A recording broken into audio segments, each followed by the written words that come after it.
You know, I was thinking the other day, he has a wife. I have a wife. It's the first time I've ever worked with a married Howard Stern. I met A-Rod, by the way, the other night. He Believe doesn't it or not, have a wife. I went out to dinner and he walks in with, I didn't even know, you know me, I don't know who A-Rod is. Not even that guy, though. I never even saw a picture of him. He's never watched a Yankee game. Yeah, but I mean, Howard, he's on the cover of the paper every other day. I had no clue it was A-Rod. Okay. So I'm sitting at dinner. And, they march him over to the table, and They did? he was there with Ingrid, Madonna's best friend, and he came over, hey, Howard. And what is his connection to Madonna? I don't know. Kabbalah, I think. That's what they're claiming. That Pussy. He's all into Kabbalah, right? You know, at A-Rock, you get lots of, because Beth goes, that's a really good-looking guy. But anyway, I introduced her. I went, this is my, and I had to stop and think. I go, this is my wife, Beth. Right, because you'd been Yeah. you got used to the fiance thing after a while. Yeah. You were using the term fiance a lot. And now you've got to Yes. say wife. I thought A-Rod was the busboy. I had no idea. Oh. Really? Big I was busboy. like, more sake, please? That's a well-paid busboy. That's a very big busboy. What? Yeah. But evidently, women do find, because a lot of the women were like, oh, my God, he's the best-looking guy, A-Rod. He's Well, a I've modern-day never- Babe Ruth, only good-looking. Actually never seen him in person, but my driver was outside of Bergdorf's or Barney's, one of those stores one day when I was inside. And when I came out, he said, did you see A-Rod when he was in there? And I said, no, I didn't. He goes, oh, my God. He's the most beautiful man I've ever seen. Really? He started to go A driver said that? about the color of his skin. Wow. And how big he That's when you know you're good-looking, when other guys are starting to flip. I And was like, I'm getting worried about Gene. He has a wife. Yeah. I was like your driver was sort of a guy's guy. That's what happens. This is what A-Rod does. He does that. He doesn't. What he doesn't do is get a fucking big hit in October. Anyway, the wedding, I was very stressed out before the wedding. Yes. First of all, we did that whole, what famous people do thing. That's the other thing on Stern Fan Network. They were like, oh, Howard had a lot of famous people at his wedding. Well, that's all they write about in the paper. We had a lot of regular people, too. Absolutely. There were a lot of shitheads at that wedding. Yeah, we had tons of shitheads. So, anyways, they were like, well... JD was there. What do you want? Yeah, I mean, come on. So, where do I begin? I was really stressed out ahead of time that... Well, you kept saying you didn't even think people were expecting too much. They were not going to have a good time. First, I did that whole celebrity thing where, like, you know how you don't give anyone the location of the place until, like, the day before? Now, did you give out the location the day before? Were you, in fact, the source? Well, yeah. I mean, we Why? like, Where did you get it? No, I'm saying. Oh, okay. I meant publicly, obviously. No, not publicly. publicly. Right. I But in know, a sense, I know who you did do. that. Donald Trump did that. Yeah. In a sense, you do. You think so? Is he the guy? He was the guy. If you read the article in the New York Post on page 6, He was mentioned. They go, Donald Trump will be there. I mean, he was the only name. How would anyone know Donald Trump was going to be at my wedding? Wait, is he that much of a publicity guy? You Yeah. think? Wow. You see, Donald thinks he's doing you a favor by, he's like, I can't believe this guy doesn't want publicity. Right. He's like, he's not getting any publicity. I'll help him out. He really thought you needed it. Listen, no one's covering your wedding, man. Right. Yeah. Well, He was like, gee, no wondered- one's going to know about it, and why would anyone want to go? Oh, I see what you're wondered talking about. how all that press got there. 'Cause I know how. You were keeping them it was so secret. I know how. And then all of a sudden it was like almost like walking a red carpet to I get know in there. how it was. The whole thing was in page 6. Right, Trump put it on page 6. Yeah. I mean, I don't know for sure that he did it, but my guess was that Trump was the guy. And so what? I didn't give a fuck. I was just like, I was just happy. And, so I kind of stressed out. And the reason I did this whole kind of subterfuge where you don't tell anyone where it is because I did want to avoid any kind of press. I wanted just to have like a wedding where it would have been, people wouldn't be worried about that kind of stuff. But of course, it got out. Word got out. And then, but I said to Beth, for once, I was like a good calming source. I said, you know what? Who cares if it gets out? Because this whole thing's a bit of a circus anyway. My life's been a circus. Our life together has been a circus, and we're having it at Le Cirque, which stands for circus. You know what I mean? It's Right. like It was very I said, appropriate. it's just a circus, and we should just go with it and have some fun. And, Right. and the day of the wedding, there were all these paparazzi guys outside my apartment and everything, and Beth and I decided, but Beth's going to be in her wedding dress. I'm going to be in my suit. Who the fuck wants to stand out on the streets but next to the garbage pails? Getting your picture. And that'll be, that'll be the picture of everything. So we did this whole thing where we ducked out on the paparazzi. You know, it was like a whole How'd you do that? Oh, my God, don't ask. Ralph went out of my apartment and covered his face. fakes? You know how Ralph looks like me? Oh, yeah? Him and Sam Simon pulled up, and Ralph got in the car and covered his face, and then they all followed the car, and then we walked out. Oh, that's funny. Yeah, Ralph was... Yeah, so you did the double thing. Yeah, I have a double. They thought Sam... Finally, Ralph has a purpose. They only thought Sam was Beth. I was going to say, they thought Sam was Beth. Oh, God. So anyway, you know, so we did that whole thing. So it was sort of gay in a way, you know, in the sense that, you know, here I am ducking the paparazzi and being a douchebag and, you know, hiding the day of my wedding and hiding where the location's going to be. But I was just like... up until, you know, a few hours before the wedding, I was like, well, I have no idea where I'm going. Yeah. Right. And it just... But it was kind of weird. But, you know, I didn't know what to do. I'm just like thinking... Geez, do we really want to make this into a press event? It ended up being one anyway. Right, but, you might as well have. You would have controlled it a little better. But I gave it a shot at trying to make it somewhat private, you know. Think about all the people who got to dummy up, though. You got people who work at the place. You got assistants of people who know. You got, you know what I mean? It's a lot of people. Yeah, it was over. So anyway, I tried. And I'm not even sure why I tried, but I did. So then, because, you know, the High Pitch Eric was there. And, you know, yeah, I heard on the news that High Pitch Eric just hung out forever. Yeah, he was there. He had the best time at the wedding. I do notice that the articles afterwards, the only person who gave an extensive interview was Dominic. Yeah, Dominic was like on every newscast. And in every article, you know, it's Dominic giving details. Dominic, yeah. So anyway, you know, Beth, I hardly saw Dominic there. He must have been doing interviews. Beth had this whole secret plan. She told everyone she was going to wear kind of a, you know, a traditional wedding dress. And she made this wedding dress. Beautiful, man. Oh, really amazing. Like the hottest wedding dress I ever seen. Ever. Like I ever saw in my life. It's so beautiful. And she did what brides are supposed to do. You're supposed to be the most special girl in the place when you get married. Yeah. And she fucking did it, you know? Yeah. So I knew about this wedding dress, and, you know, she said, oh, my God, and, you know, the crack of my ass is showing on purpose, and I'm going to show off, you know, just it's going to be pretty wild. And the woman who made this dress is Georgina Chapman. Mm-hmm. That's who the designer she likes. Oh, that's someone I didn't know that name. Yeah, and she's married to Harvey Weinstein, actually. That's why Artie knows her. And she's a super cute heard chick. Super cute. Oh, my God, so beautiful. In fact, I got a picture of her dolling Beth up. I ought to put that up on the website somewhere. She personally did the whole thing? Yeah, she helped her with it. So I come downstairs and go, God, she is such a beautiful bride. I'm so lucky, blah, blah, blah, blah, blah, feeling really good. And, you know, you like should afterwards, have, man. That's a bride you want to see. I go on the Stern Fan Network after they go, oh, what a whore. What a stripper outfit. What a, you know. Oh, my God. And I was like, you know, these fucking guys. You can't please them. Why did you look? She, you know, she wanted to look hot. And it was such a beautiful dress, and while it showed skin, it wasn't tasteless. No, it wasn't. It was cool. Yeah, it was fun. It was made it right. You liked it. I thought it was amazing. Yeah, I liked it a lot. Yeah. By the way, there were more than at least 5 guests who I won't name by name, who were pretty touchy-feely with her after the wedding. Yeah, right after I married her, we're really coming on pretty strong. They were feeling her up? Rubbing her back, feeling her up. I mean, they're trying to, you know, because... Oh, my God. I mean, she did look good, but you know, you don't do that. Touch. Isn't anyone afraid of me anymore? No, apparently not. Nobody cares. Were these famous people? Some of them. Come on, name names. All right, one of them's on The View. I can't say her name. It's a woman? No, I'm joking. No, there were a couple of people who were very let's Beth said a couple of guys were taken with me. Jeez. I said, how far did they get? Really? I mean, did you get her first, or did they? I was concerned because she didn't wear any panties. In that outfit, you can't. Outfit. I was like, that was making me nuts. I know. But it was great because when she walked in, nobody expected her to be almost naked, you know? Yeah, no, that was It was very pretty nice. cool. So then, I don't know where to begin. I mean...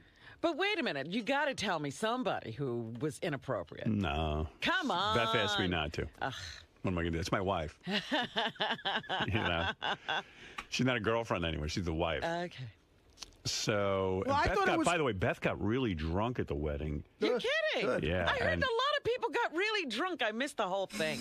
Oh, my God. She got so wasted that, like, at the end of the night, she grabbed a glass of champagne Yeah. And like she had dropped a glass of champagne, she'd spilled champagne on me, and then she took a glass and she like was going to drink it. I saw she was already tipsy, like she was going to fall over in her shoes. Wow. So I said, no more You champagne. had to cut her off? I cut her off and took her home. This was at 1 o'clock in the morning. Yeah, you guys hung out a lot longer than anybody thought. In fact, Beth and I were joking before the wedding that, you know, it was going to start at 7 and I'd be home in bed by 9.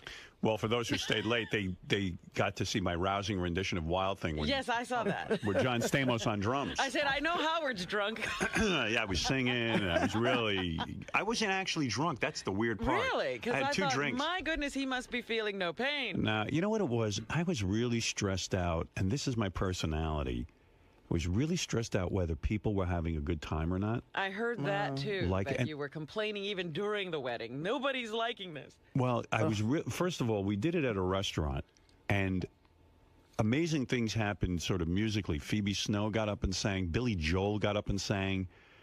And like halfway through Billy's first song, halfway through Billy's first song, I realized a lot of people couldn't see or hear him because it was in a restaurant, and a lot to people were... So I was all stressed out. I was all the way at the back when Billy started singing. Right. And I was like, who's that? Yeah. Because he sang an unusual song. It was to James start Taylor's off. song. Yeah. And then it was like, oh my God, that's Billy Joel. And then people started surging forward. They all left the back of the room. Yeah, it was a pretty, you know, it's pretty special when Billy Joel sings a song at your wedding. It's not, let alone free. And in person. Yeah, it was pretty cool. And I Phoebe called him. Snow's voice is unreal. Phoebe Snow is amazing. And you know what? I was thinking about it. She sang a lot. Well, yeah. If you stayed, what happened was we had a back room. Right. Pat Monahan got up and sang. He was amazing. I heard all But that. I felt like a lot of people had left by the time Pat sang. I don't know. I stayed for the whole. I saw it all, and Pat was incredible. No, I heard you see, I was stressing out that people were leaving and not seeing Pat Monahan. And then I felt like if Billy had stayed, he would have jammed a little with Pat Monahan. But you know, whatever. Yeah, I think Billy got out of there right after he sang, right? Yeah, and like a lot of people were leaving when the whole thing was going on in the back. But there was a huge crowd standing around. I mean, there wasn't supposed to be a dance floor, and everybody started dancing. They were having such a good time. It was fun. Yeah, it was amazing. There's no way you would have been able to tell. It was the greatest. I've never had so much fun at a wedding. I was like, who would have thought that was a wedding? Yeah, right. Exactly. That was the idea, to have fun. So, like, the feedback I got from everyone after the wedding was everybody had like a really, really great time. It was a very special night. It was really unique. I don't know what time Artie left, but it got even. It just kept staying amazing. I left at midnight. Yeah. I left at midnight. So I got, Artie left me a message, and I guess with Artie's sobriety, if you don't mind me saying this. No. With Artie's sobriety, you know. It's a little difficult. It's a little difficult to watch everyone drink, and I was real proud of Artie, actually, and I called him back. You got my message, I hope. Yes, that was very nice. And I said, you know, man, I'm real proud of you because rather than stay there and torture himself, he stayed till midnight, which is more than... Or he went somewhere where he could really have a drink. Yeah, either way. I heard someone told me... a heroin den. Oh, maybe I shouldn't be so proud of you. You went home. I thought you were going home. I heard you went out to hang out with some of your drug friends. No. I played poker. I went to go play poker with actually AA guys. Oh, good. Yeah, but you had an alcohol-free poker game. Well, not alcohol-free, but for a few of the guys, there's guys in Jersey I play poker with for years, and they play every Thursday night. So they were playing in Brooklyn, and I went, and I don't know, it was weird. Like I had to replace gambling. I had to replace drinking with gambling. Oh no! But I won some money. But did you? Was it high stakes poker? Yeah, this is like a $2,500 buy-in. Oh, this is one of those real games. Yeah. It's dealer's choice, you know. It's like whatever. And it starts at midnight? No, it starts about 10. Oh, but they let you come in late. Yeah. I've been You friends can come with in at any time, right? Yeah, I've been friends with these guys for a long time. Right. So it was. I was up $3,700. Wow. Yeah, that's what I won. Did you win? I won. You won $3,700. But no, it's actually it's a weird thing because I know 3 of the guys are major AA guys. So I don't know. I just went over there and played cards. So some guys drink and some don't. Yeah, but it's not. Good. It's very much about the poker game, right? More than the drinking. So you know, these are serious guys. They don't want a bunch of drunks at the table. Well, they wouldn't mind that if they're losing their money to them. Was it really hard for you though not to drink at the wedding? No, like I say, if I could be at a place where I'm having fun, my table was so much fun. I was with Jimmy and Sarah and Kelly Ripa, who was such a sweetheart. She was very nice to me. Right. Mark Consuelos, Chevy Chase and his wife, and Stamos and that hot chick he was with. So that was a fun table. Leah. Gal right? pal. Yeah, she as was I saw in Us Weekly. very pretty. Yes, very hot. Well, come on, he's John Stamos. Yeah. He's prettier than her. Yeah, I mean, a girl has to realize John's still going to be prettier. And very nice, too, by the way. Yeah, Very sweet nice. girl. Yeah. So anyway, we had an interesting ceremony. We had Mark Consuelos marry That was us. hysterical. And everyone was like, "Well, why are you doing that?" Because I go, because it's theater, and Mark's he's a really nice guy. Oh, you know, my we God. got to know him. He took it so seriously. Yeah. That was what made it fun. That's why we chose him. The guy said, I would really, when we asked him, he said, no, I would really do a serious job. And he says, and I'll keep it moving fast. No, it's quick. And Yeah. He was like the master of ceremonies. He was like, here we go. there was was no really time to good. get bored. That's what was great about it. And there was Usually no when- long, sappy. You remember, I love Bubba's wedding because it was very kitsch. But that minister, when he started droning on. My God. Well, we didn't put anyone through that. No offense, Bubba. No, your vows were great, too. It was great. Oh, yeah. So anyway, that morning of the wedding, Beth wrote her vows separately from me. And you guys waited till the last minute?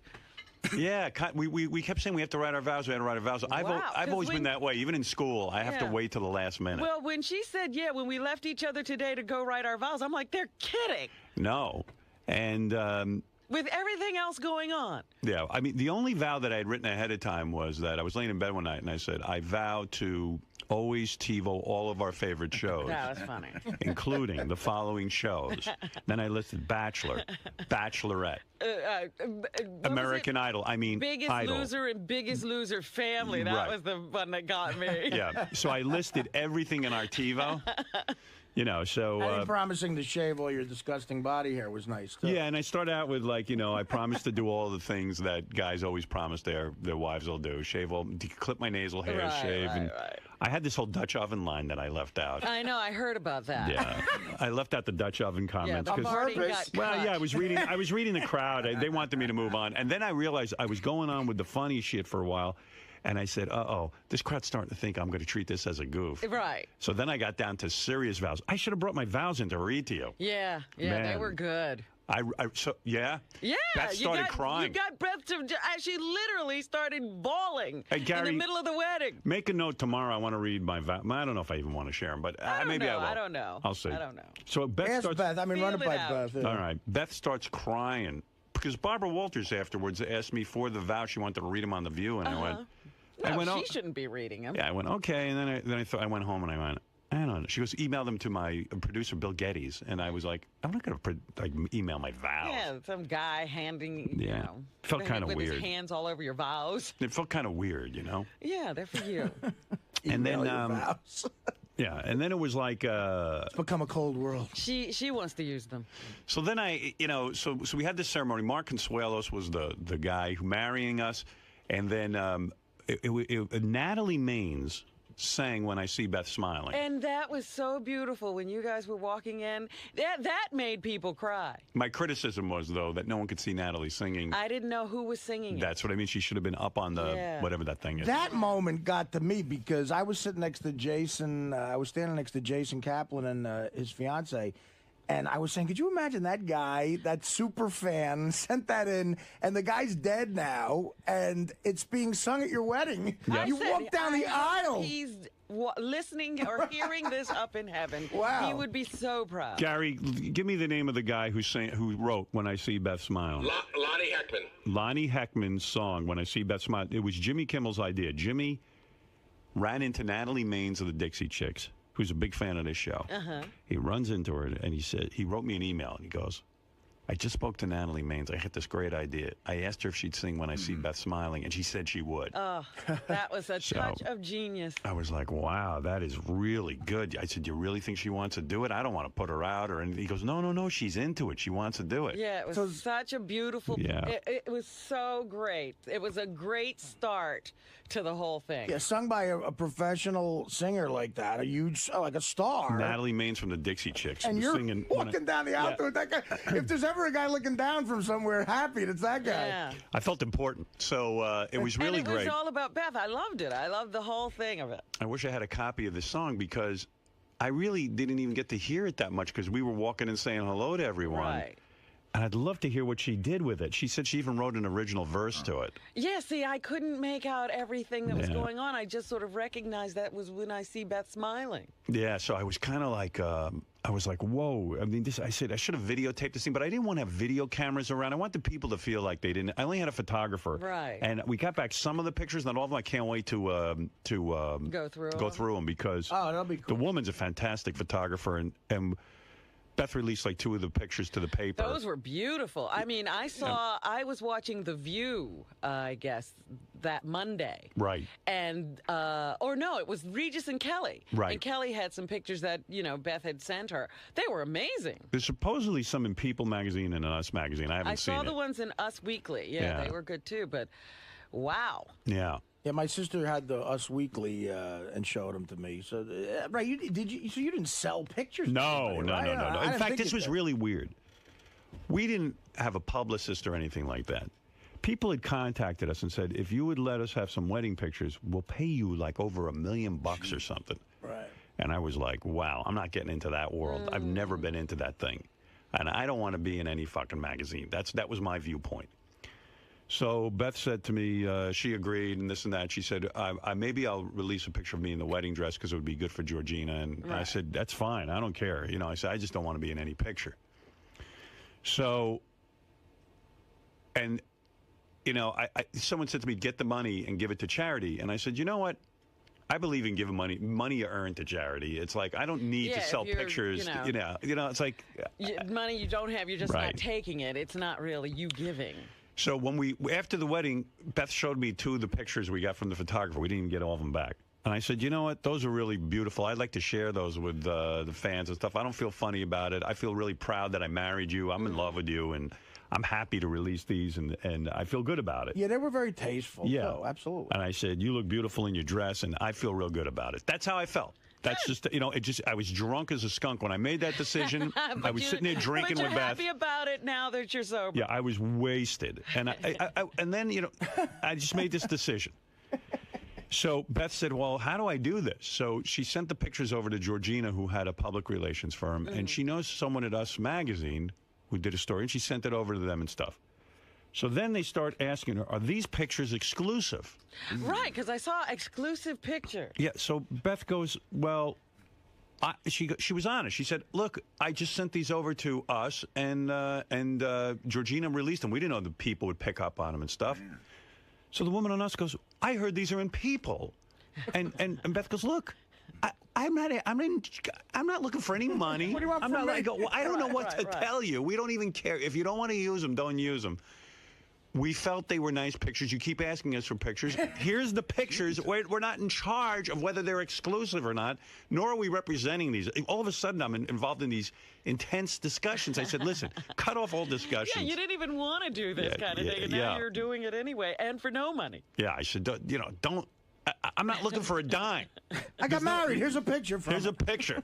You asked for a picture. Here it is. Yeah. You were begging for a picture. Now you're yelling and screaming at it. Yeah. So, anyway, ceremony starts. We walk in. And I got to admit, I was, like, nervous beforehand. More nervous that people wouldn't have a good time. I don't know why that matters so fucking much to me. I was having a good time. You did everything you could to make it a wonderful occasion. So I guess you do. I mean, I've given those things, and you do. You worry about every little thing going right and people just enjoying themselves and being comfortable. Right. So I walk in. And everybody's there. And Beth's idea was, we'll walk into the restaurant. She goes, and let's just walk straight right up. Like people having cocktails and eating hors d'oeuvres. We'll walk straight up and get married right in front of them. They won't even know. That was, I thought, the coolest thing ever. Yeah, Beth says, just do it that way. That way no one has to interrupt their party. It's entertaining for them, and then we're out. We were in a cocktail hour. We were at the wedding. Right. So I thought that was cool. That was a good format for other people to take note of. Yeah. Enough with sitting down. And now we got to move to another place, another place, and another place. Yeah, we walked in, boom, right up to stage. Natalie started singing When I See Beth Smiling. And then, bam, we hit the, whatever that thing was, a little stage area. Right, the huppah. People were calling it a huppah, but it was not a Mark Consuelos was more of a padre than a rabbi. Right. Well, yeah, he was a reverend. He was a reverend. And this guy took it so seriously. I mean, I can't thank this guy enough. He put thought into it, and he went out and got a license, and he found out all the rules, who has to sign the marriage certificate, blah, blah, blah. He had Kelly carrying around the license. Yeah. Kelly was hunting people down to sign the license, you know. Right, it was so funny. Yeah, it was great. And that's a great couple. They were really just nice people. So they did that. So then Mark starts the thing. Natalie has sung already, and Mark starts his thing. And he got right to it. He introduces Jimmy Kimmel, who we were told was going to make a serious poem. That was Jimmy's idea. Jimmy goes, I'm going up and doing a serious, sappy love poem. Right, like somebody else wrote. Yeah, which I thought would have been hysterical. So Jimmy gets up there, and he starts to do this serious poem. And I realized, like a line or two in, I said, he shouldn't have gone serious because, you know what, it's not that funny. But then all of a sudden, he wisely went to funny. Right. Here, He called an audible there? I thought he did that on purpose. No, he did it on purpose. But I thought he was going to go all serious. Right. Do you want to hear what he said? Sure, I heard it, but it was so funny. I think others should. I won't do it as good as he did it, because imagine in front of all those people, he gets up and he goes, love is patient. Love is kind. It does not envy. It does not boast. Love is not proud. It is not self-seeking. So here I'm going, we're going to be in fucking trouble, because it is kind of funny to have Jimmy just be serious, Right. but Why it's not is Jimmy that funny. speaking if this is what he's going to say? Love waits quietly while he plays chess online against 8-year-olds. Love is saving a bunny in the park and a filthy seagull on the beach. Love is going to bed with him every night before the 6 o'clock news. Love is sitting through a whole Tyra Banks show just to see her. Love is dancing with homosexuals while he plays beer pong with Ivanka Trump. Love is letting his gay friend vomit all over the guest room. Love is having every detail of your sex life available to anyone who can afford to pay $12.99 a month. Love is going to Pittsburgh to see your family and not making him come with you when you know full well he's at home masturbating. Love is watching horrible shows like The Bachelor, even though they might be a bit too girly for your taste. Love is never asking why an adult man with grown children carries baby wipes wherever he goes. But most of all, love is when the engagement chicken actually works. This is the word of the Lord. Thanks be to God. And I thought that was the greatest. It was great. It was so well received by the crowd, too, because everybody did think, And then he came out with that first line, and everybody relaxed and got into it. Then Mark Consuelo said, okay, Howard and Beth have written vows. And then, we gave the vows. And I'm starting to read my vows, and I get to the serious stuff, and Beth starts crying. Yeah. And I got to tell you something. Beth's cried like maybe 2 or 3 times in our entire relationship. Really? She seems like a crier. No. Yeah. She's not. She's always been very happy. Yeah, she Well, I mean, you cry for happy stuff, too, though. Yeah, maybe she looked at me real hard up there and said, what the fuck am I doing? I'm actually marrying him? Yeah. No, she was so touched. So you think they were sad tears? Sad tears, like, I could have done better. The reality finally hit her. Well, I thought one of the best lines was someone in the crowd. We were getting ready to do this wedding, and I go. Someone yelled out, "Hey, look at Beth, not Mark Consuelos." Right. Yeah. So I said, you were saying something, the I do's. Yeah. So I said, "Oh my God, I was trying to get my bearings," and I go, "Oh man, here I am marrying Beth, and I'm staring at Mark Consuelos," and Beth goes, "So am I." Yeah. So I thought that was pretty good. Well, because he had to stand on a platform too to marry you. We're so goddamn tall. That was hilarious. Well, he even announced that. He said, yes, I'm so happy to be on this riser in front of you. He took it so seriously, and so did Kelly Ripa, and they wouldn't even say anything about it ahead of time. In fact, she told me that he didn't tell her what he was going to do. He didn't even tell her what he had handed her. Right. He said, just hold this envelope. So anyway... Yeah, they're a very sweet couple, those two. Yeah, very nice. They got a good marriage. Yeah. I think, it looks good to me. Well, it seems that way. Yeah, they seem very happy. But she's fucking hot, too, isn't she? Oh, yeah. She's a piece of ass. Well, he's no slouch. Yeah, those two. It's a pretty couple. Unlike me and Beth, those two look like they should be together. Their kids look probably good-looking kids. Yeah. Handsome, pretty, whatever. Yeah, I saw their kids. They're actually good-looking kids. Like 2 good-looking people who get married and then have good-looking kids. Right. Yeah. They're in that category. Yeah. The whole beautiful family. Yeah. See, the whole fucking family is too beautiful for words. Like, they deserve to be alive. That's right. It's a family that likes to take pictures of itself. Hitler's dream couple, even though he's Mexican. You know what I mean? He'd accept him. He'd accept him. Yeah. He would have been part of the Aryan race. So anyway, so then we do the vows. Beth has the reaction to my vows like I wanted. Thank God, you know. I was like, wow. Yeah, you really thought that through, I think. I did. I spent a lot of time on it, actually. Then It's something you should spend time on. It really was very, very nice. I spent like an hour on that. Really, an hour, a good hour. An You hour know, of when my you're time. inspired, an hour's all it takes. Well, Beth kept saying, you got to write your vows. You got to write your vows. And I was like, yeah, I do want to do that, but what do you say? And I had to really think about it. Anyway. Brian Phelan, you mentioned him. I made a little speech. Right. Well, he was so funny because he was sitting way in the back. And I was like, Brian, you got to mention. He said, and I'm still sitting back here. Right. I said, you know, there were it was really weird. I think I said this on the air. The morning, I don't know if I did say this on the air. No, I don't think you said it on the air because it was the first time I was hearing it. Definitely did not say it on the air. I'm walking in the day before my wedding. And Brian Phelan, who works for Howard TV, who's this big, heavyset guy who I once had a great night with in New Orleans. Right. We were both drunk, and one thing led to another. And we ended up throwing beads at strippers, and I don't know what we were doing. So anyway, I just like the guy. I know I don't want to get to hang out with him, but I like the guy.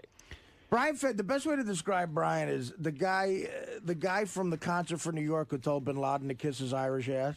That's Brian Phelan. Right. So anyway, Phelan, I'm walking in to the studio, and Phelan goes, all right, man, good luck at the wedding. Oh, thanks, man. He goes, if you need any advice, be sure to ask me. And I keep walking, because, you know, when I'm focused on doing the radio show, I'm just walking in, and I don't even think. So I'm walking in, and I go, you know what? I'm an asshole. This fucking guy, I got to think about what he just said. He said to me, if I need any advice, I should ask him. He obviously wants to tell me something. He has something to say. I said, why the fuck am I always so goddamn busy, too busy to talk to Brian Phelan? Who the fuck am I? Most people are, though. Yeah, and this, you know, every conversation around here off the air is superficial because you're working, and I stopped in my tracks, I turned around and I looked at him, and I said, Brian, do you really have advice for me? He said, I do. I said, I'd like to hear it. So he was like shocked, like, what the fuck? Now I'm on, you know. This never has happened in the last 20 years. Uh-oh.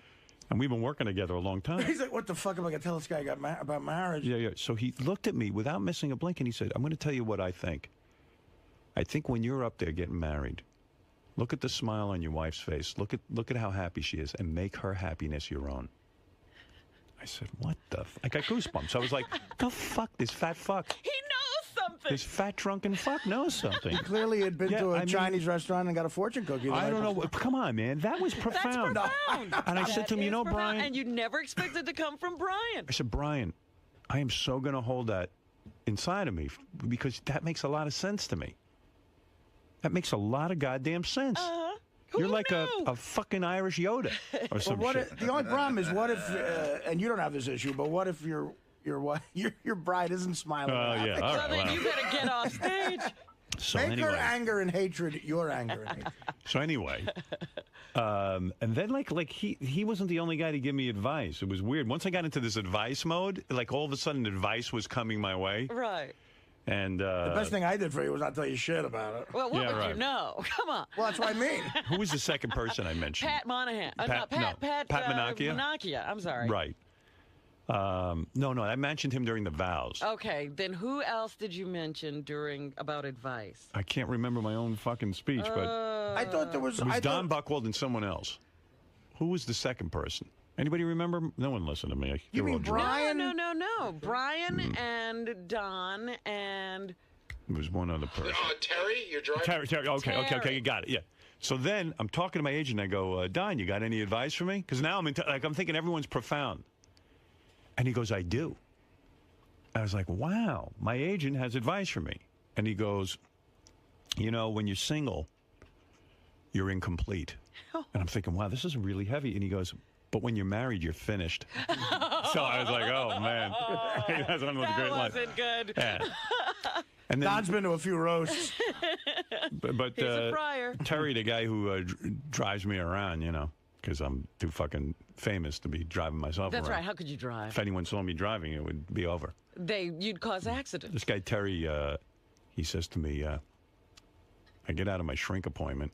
It's the day before my wedding. He goes, look, I got a full tank of gas. I could have you in Boca in 24 hours.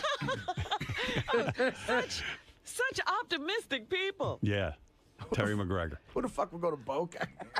I'd go somewhere else. Boca. But he goes to all Boca because Terry knows. he's a golfer. Oh, okay. Yeah, he's a Boca. Go down to Boca Raton, hit a couple of balls. Fucking have a great time.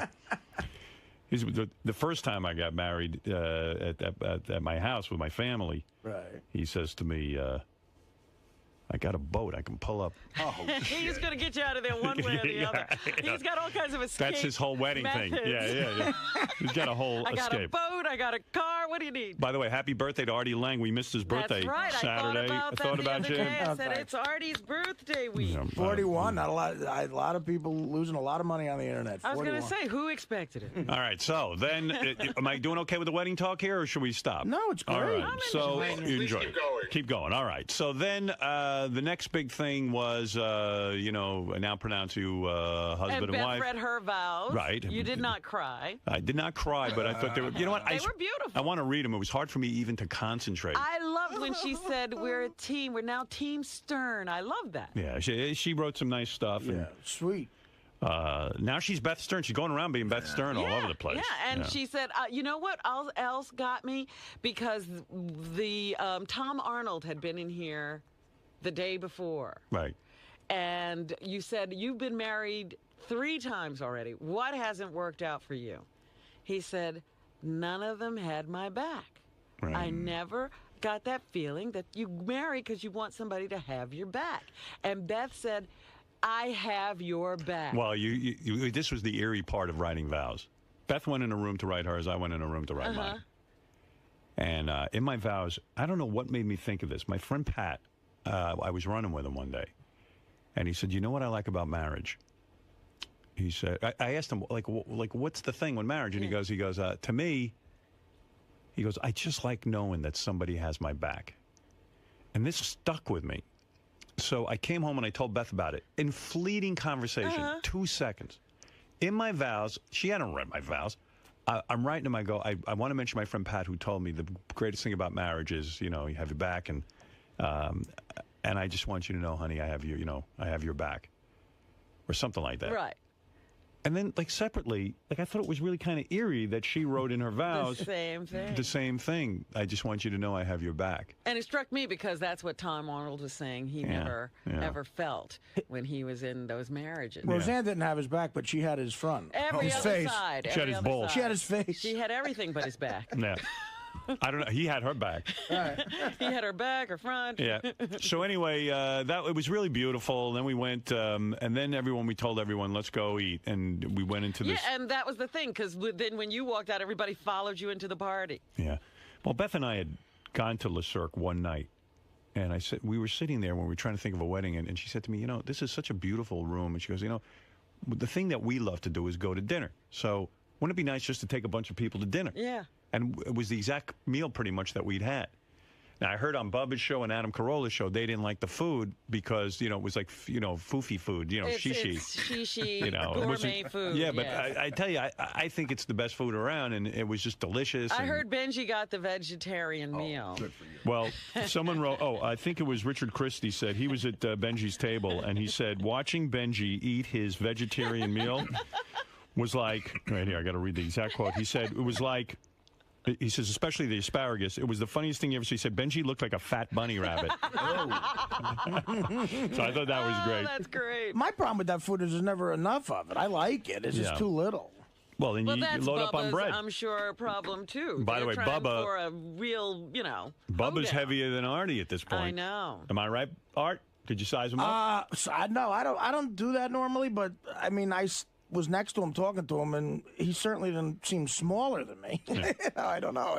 It was a great night, being surrounded by all the people we work with, people we know in our lives, people who've been good to us on the show. Yeah, it was amazing. I hardly ate because I was running around trying to say hello to everybody. Yeah, and it was and Artie hardly ate because there wasn't enough food. That's right. And so, I ate everything. He ate everything, and he hardly Every ate. one of my plates was clean. Excellent. So it was kind of this fun night, and then like we're sitting and eating. And Phoebe got up and did 2 songs. They were, of course, serving the food during it. It was like we had nowhere really to perform, but I hope people still enjoyed it. No. That was amazing. And in fact, she was like, she wanted to, she was like feeling like she was interrupting people's meals. And people said, no, keep singing. Phoebe got up and did 2 songs.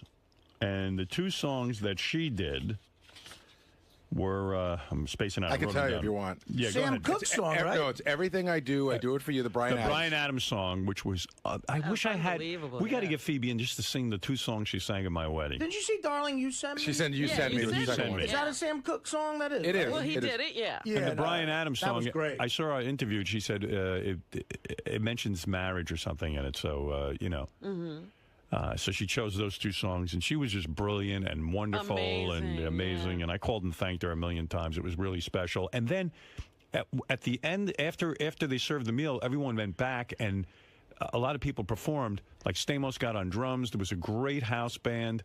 And Everybody was like, ugh, and he can play drums too. yeah, I know. That's what some girls told me. I didn't think he was that good looking until he started playing drums. And then, but I just want to make a point. So Phoebe started singing. Pat Monahan from Train sang a bunch of songs. He Natalie and Jillian. So anyway, all right. So this is what we got to talk about. This is the controversy of the night. I'll write down everything because I asked everyone to compile a list of all the things that they saw. Right. So, when Natalie said when she'd sing When I See Beth Smile, I was happy about that, but I said, gee, wouldn't it be great if Natalie got up and did a couple extra songs? And I said to Gary, don't bother her about it, but if she did, it'd be really cool. So the whole night goes by, and everyone's getting up and jamming and all this shit. Natalie finally gets up. She finally gets up. And in fact, all summer long, we were going to call Natalie, and we had hung out with Natalie a little bit over the summer. And I was going to say to her, gee, do you think you want to do some more songs? But I didn't dare ask. It would be really cool if she did Landslide, but I'm not going to say anything. Well, because it's not about that. You don't want to bug people and pressure them and all that shit. So all of a sudden, Natalie finally gets up. She's having trouble. She's tuning in guitar, but she's getting ready to sing. Jillian Barbary. I like her, man. I love Jillian. I was sitting next to her during the wedding. Can I just make a quick... She must have been drunk or something. Can I make a quick observation? I love Jillian. I really do. I had a great time with her. She was the closest thing to having invited a whackpacker to the wedding. She was just such a... she's super fan. Like, she would go... I was, like, in the corner, and I heard the shriek. Oh, my God, J.D.! Like, everybody she met was exciting to her. She was having a great time. Yes, she was. Husband's a nice guy, the whole Great thing. guy. I love Fran. Anyway, she goes to Natalie, I'm going to get up and sing. I guess they'd had a discussion, and Jillian said, I'm going to get up and sing with you. Natalie came over at one point, and they got into a conversation, and they realized they were both huge fans, and they bonded over that. Right. But, Artie, were you here for this No, moment? see, okay, so you got to I would hear love this. to have heard Natalie Main sing Landslide, well, but you gotta hear Jillian this. sang it with her? Hold it. Oh, God. Jillian gets up with her. Oh, God. They finally start singing Landslide. Natalie barely is singing. Oh. Jillian's singing. Jillian is singing. And everyone's in shock. It was horrible. It was horrible. And I'm sitting there going, I didn't care, but it was such a great wedding. But I was like, I'm glad I left. I would have started Jillian drinking. Wind up singing at my wedding. so I realized Natalie Maines, who probably sings that song better than anyone on the planet, One of the best songs including ever. Stevie Nicks or That's anybody. right. It's a great She tune. gets up there, and now Jillian is singing at the top of her drunken lungs. You know And- what? The whole audience started singing, trying to drown her Well, out. this starts happening, and I'm in shock. And I don't know what anyone else is thinking, but I'm thinking like Jillian's going to stop singing at some point and let... Or realize that she's singing with Natalie Maine, she should shut up. Right.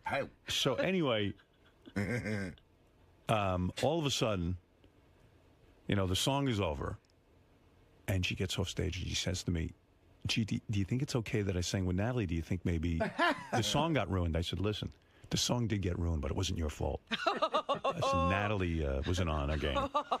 Trying to make... Did you really? Yeah. Oh, my goodness. So she walks down. Sarah Silverman walks up to me. She pulls me aside and goes, "What the fuck was that?" I go, "What?" She goes, "Oh my God, can you fucking believe?" Like, Sarah Silverman, if she had had a gun, Jillian would have been dead. Oh my God. She was insane. I know Jillian's listening to this too. I know, of course. And probably going nuts and all embarrassed, but it was funny. And but it was a light moment. But in the whole thing. people were pissed. I mean, there was a lot, and someone else I thought very Natalie prominent. was gonna sing. Well, I don't think he'll mind me saying this. I don't know. He wouldn't mind. Who are you talking? I know about? who it is. I don't think he'd mind. Sharippa? Yeah. He went. Steve Sharippa goes, and Steve and Beth worked together on a show. So he didn't say this to me, but he goes, "What the fuck is this?" He goes, "This is like karaoke." He goes, "I can sing better than her. That's it. I'm fucking leaving." And he walked out of the wedding. I had left before that, but I sent him home. She sent him home. That would have been a highlight of the night, landslide. Right. And by the way, so during the eating part of the wedding, a lot of people made a speech. Ralph made a speech. He was working on this speech for fucking 7 days. He ended up throwing it out. He's out of his Howard. He's so out of his mind. He comes to me and he goes, "How much time do I have?" I go, "Like 15 minutes." It's like, what? Like, really freaks out. He's got cards and they're scratching all over them. It's like, he was insane. I go, "Ralph, you've been working on this for months." You really ruined his night. But I mean, by giving him an assignment. But the guy's had months and months. And he's like, "How much time do I have?" I go, "You've had 6 months to write these vows." Vows. Sorry. There's a Freudian. That's my wife. Anyway, so he should have walked you down the aisle and given you away. Artie made a great speech where he incorporated that he had dedicated his book to me, and I was really moved by that. He fucking killed me with that. And thanks, man. That was really beautiful. And no one ever dedicated a book to me like that. I mean, that was really very sweet. And great speech, funny. You know, Artie has no trouble. He roasted a few people. Yeah, people said Artie took it real seriously. They said even during our wedding, he was like busy jotting notes and writing shit down. He was looking at the room. You could tell. Yeah. I didn't know. I didn't know Billy Joel was definitely going to be there, and I had 2 jokes with him in it. And I said, "Fuck it, I'll just do them." But I couldn't. The setup of the room helped me because not being able to see him made it easier to do. Yes. But anyway, I was honored that you would let me make a speech, man, and that was very, very nice.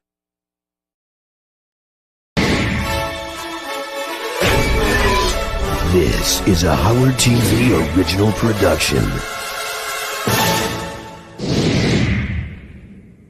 Here's what you have to look forward to on this episode of The Bonus Show. Pete's hands are tied. Get this fucking thing off. Gary finds hair in the sink. I don't know if that's fucking ball hair. Benji makes Beetle feel uncomfortable. You don't want to be tickling. I don't nobody tickle me. And Ronnie comes to terms with being senile. That's what happens when you get old. You can't remember this shit.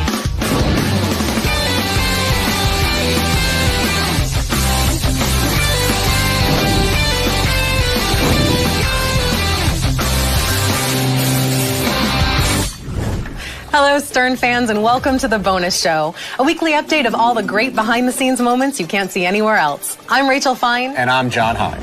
Let's skip the small talk and get right to the first clip, shall we? Agreed, Rachel. Let's not banter. Let's get to it. Yeah, John, what happens is a lot of times our setup is longer than the actual clip itself, and we need to be very careful about that. You know, I couldn't agree with you more. All solid points and well phrased, I might add. Thank you, John. Oh, you're quite welcome, Rachel. This first clip needs no setup.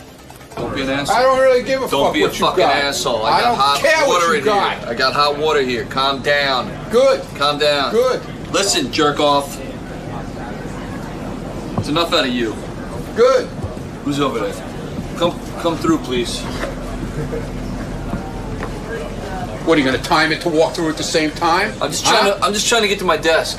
Yeah, good. Fucking office bully. Can we shove that thing up your ass? Yeah, come on. I know how you like that. Get away from me, cocksucker. What can I do for you? Got any advice for JD this weekend? Excuse me. Just play it cool. Don't even walk near me now. Walk that way. I'm told by the producer we only have 19 more hours of footage where Will and Ronnie harass each other, so enjoy it while it lasts. Here's something we have no shortage of, and that's medicated Pete being the butt of a joke. Put your hands in there. Let me show you this. It's cool how this works. It's both hands. Both hands. Dog, what the hell, man? What the hell are you doing? Dude, See if someone in the bullpen can help you out. Get this fucking thing off. What the hell? There's a predicament out in the hallway. What? Hey, We need help. I got. Who gives a shit? Now, Rachel, you know how hard the people work on the Stern Show staff, right? Yeah, they come in early and they leave late. Yep. And sometimes they don't get a chance to trim their body hair at home, so they have to use the bathroom by the control room. That I did not know. Gross. Here's a bathroom altercation between Baba Booey and a hair clipper happy Sal, the stockbroker. So Sal was just in here right before me. I saw him with a pair of scissors. I don't know I don't know if that's fucking ball hair or beard, but like, what is that? That is disgusting. I'm gonna go get him now. Seriously, I'm gonna go get him. Sal, you got a second? Can you come with me for a second? What's going on? I'm gonna ask you. Set up. No, you're not being set up. Oh, did I leave the bathroom dirty? Yeah. What is that? Oh, I got black gunk from the makeup in my mustache and I cut it. It's not pubic hair, whatever you think. I'm not positive what it is. I swear to God. As a matter of fact, if you look right here, Gar, you can see the line I made with my scissor. But why'd you have to cut it? When I cleaned it, there was still like some black pieces, so I know, but so clean it. I know, but then you walked in, and as a courtesy, I walked out for you. You could say, so if you walked in as a courtesy, if I left the shit in the toilet, when I say, oh, as a courtesy, I'll let you in. That's what you do to me. You were so dominating that when I see you, I just run. I didn't even say get out. I just have to. I saw you go, look, this is the boss. I gotta move. You have zero respect for me, and all of a sudden you're afraid of me? No, I'm just bullshitting. Exactly. Get him out. Get him out. I just want to wash my fucking hands. All right. Just one more. As disgusting as guys are, I have to say that women's bathrooms are way worse. How so? Well, you've walked into a bathroom and witnessed a floater, right? Sure, numerous occasions. Uh-huh. Have you ever seen a floater with a used tampon on top of it? Okay. While John works that image out of his head, I will set up the next clip by saying, here is Benji on a tickle rampage. They asked me to try to tickle you. If you want, if you don't want to be tickled, it's fine. I don't know nobody tickle me. Nobody. Okay, that's fine. But if I were gonna, I won't do it, Beetle. But He's really good at it. I'm not. I'm kind of professional tickler. He's great at it, Beetle. But Beetle. I don't care. He's the best in the business. I'm not nobody touching me. No, Beetle, I'm not gonna do it. I promise. Nobody ain't tickling. But could I ask you? Could you tickle yourself in my honor? No. Do you want to tickle him? I ain't taking nobody. All right. You don't want to use. Can I just show him what I would do, real quick, to you, Richard? Yeah, here, Beetle, watch. Show him how much fun it is. Right. That's good for you. You ready?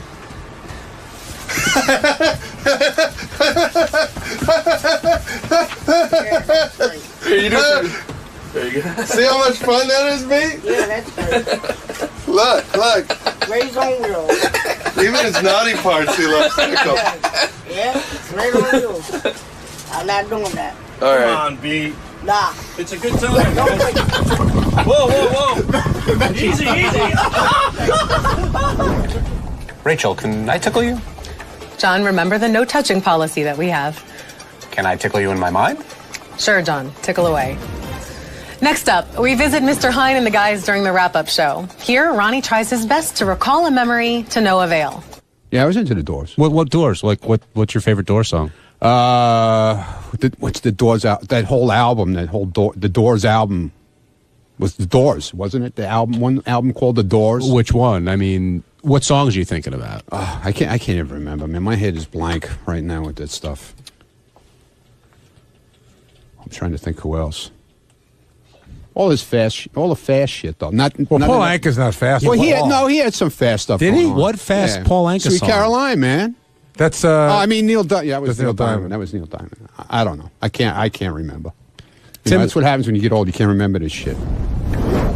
The guy in the graphic box over my left shoulder is really a woman, has a black belt in Taekwondo, and is a proponent of bestiality. Now, only one of those points I just mentioned is true. You decide which one. The bestiality thing, it's a smokescreen. I think people should be allowed to fuck animals. I mean, if you're allowed to eat them, why not fuck them? So, Benji, based on all of this, should adults be allowed to have sex with minors? No, I don't but think why? so. Why? Well, listen, I'm not saying that there's... I'm not saying that there can't be an intellectual... Why is that a rule? Because because I think as a societal rule, what a minor is changed by different cultures. But do you think do you think a goat can make a decision whether they want to be raped by a human, or can they make a decision whether it can be eaten by a human? I mean, we've talked about all this before, but like, listen, I could care less if I'm doing what the fuck a goat. I don't know how that affects my life in any way. But listen, you say bestiality. Should goats be allowed in the military though? That's just stupid. Okay, guess I'm not going to get Benji a kitten for Christmas. And wrapping up the wrap-up show this week is our good friend Jason Kaplan, talking about his love of dipping sauce. In Amsterdam, one night, we're all in the red light district, and we all kind of got split up. And the thought was that, if you're by yourself or maybe with one other guy, you might be sneaking off to go get a whore. So this is for my bachelor party. So I don't remember this. These guys tell me this. I disappeared. Everyone thought I was off getting a whore. They're all looking for me. To turn around the corner, they say I walked around with the biggest grin they've ever seen on someone's face. I just had a huge thing of French fries in my hand and mayo, and I was just covered in mayo. There's mayo all over my fingers and my face. I'm like, dude, those fries are the greatest thing ever. But more importantly, the mayo they have, the spicy mayo. Oh, I would never eat it. Oh, Bob in St. Louis, you're on the wrap-up show. Eat it off your back. Before we wrap it up for this week, I'd like to introduce a new segment on our show called Let's Hear a Joke from our robotic camera operator, Brian Phelan. Brian? Let's hear a joke from our robotic camera operator, Brian Phelan. Jewish girl asks the father for $50. He goes, $40? What do you need $30 for? Now that's a good one. For all of us here at The Bonus Show, thanks for watching, and we'll see you next week. Bye. Bye-bye. You get that from Jackie? You know what this is? No. Go like this. Put out your fingers. Watch this. Yeah, and it's going to be like impossible to get it off.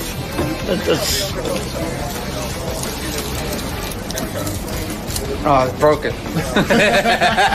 You know, fuck you. Keep them on your fingers anyway. Where's your fingers? Yeah. You broke it, dude. I know.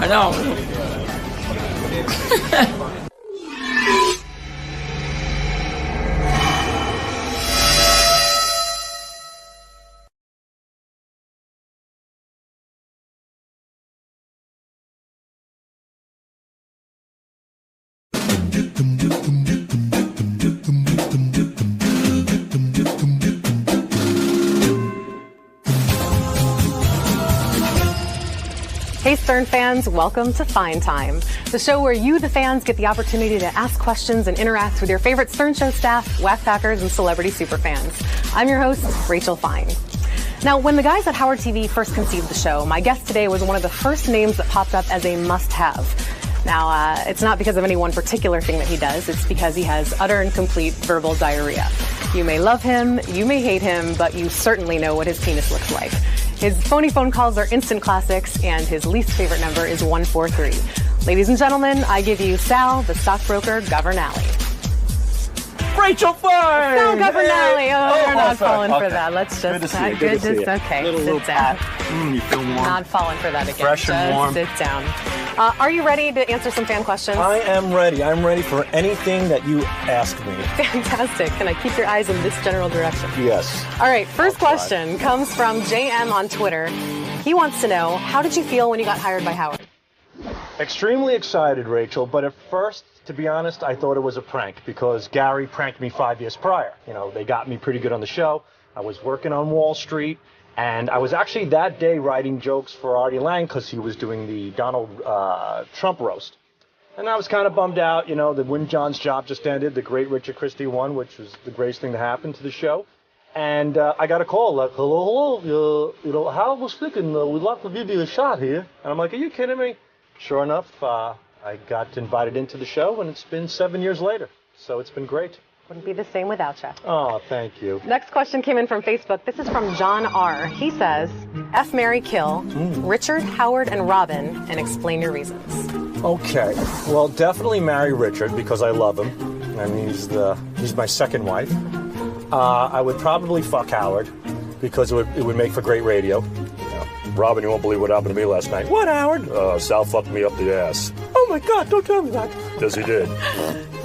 And I would, unfortunately, because of the game, have no choice but to kill Robin. That hurts. Sorry, Robin.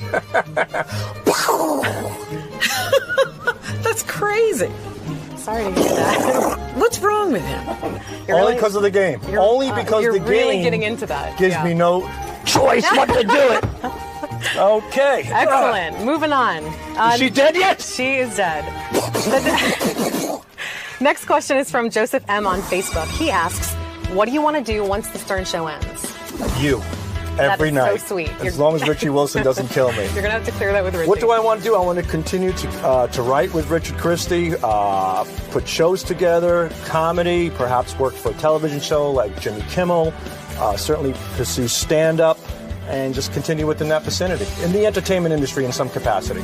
Sounds good. Maybe you'll be the next Ronnie Munt. I said entertainment.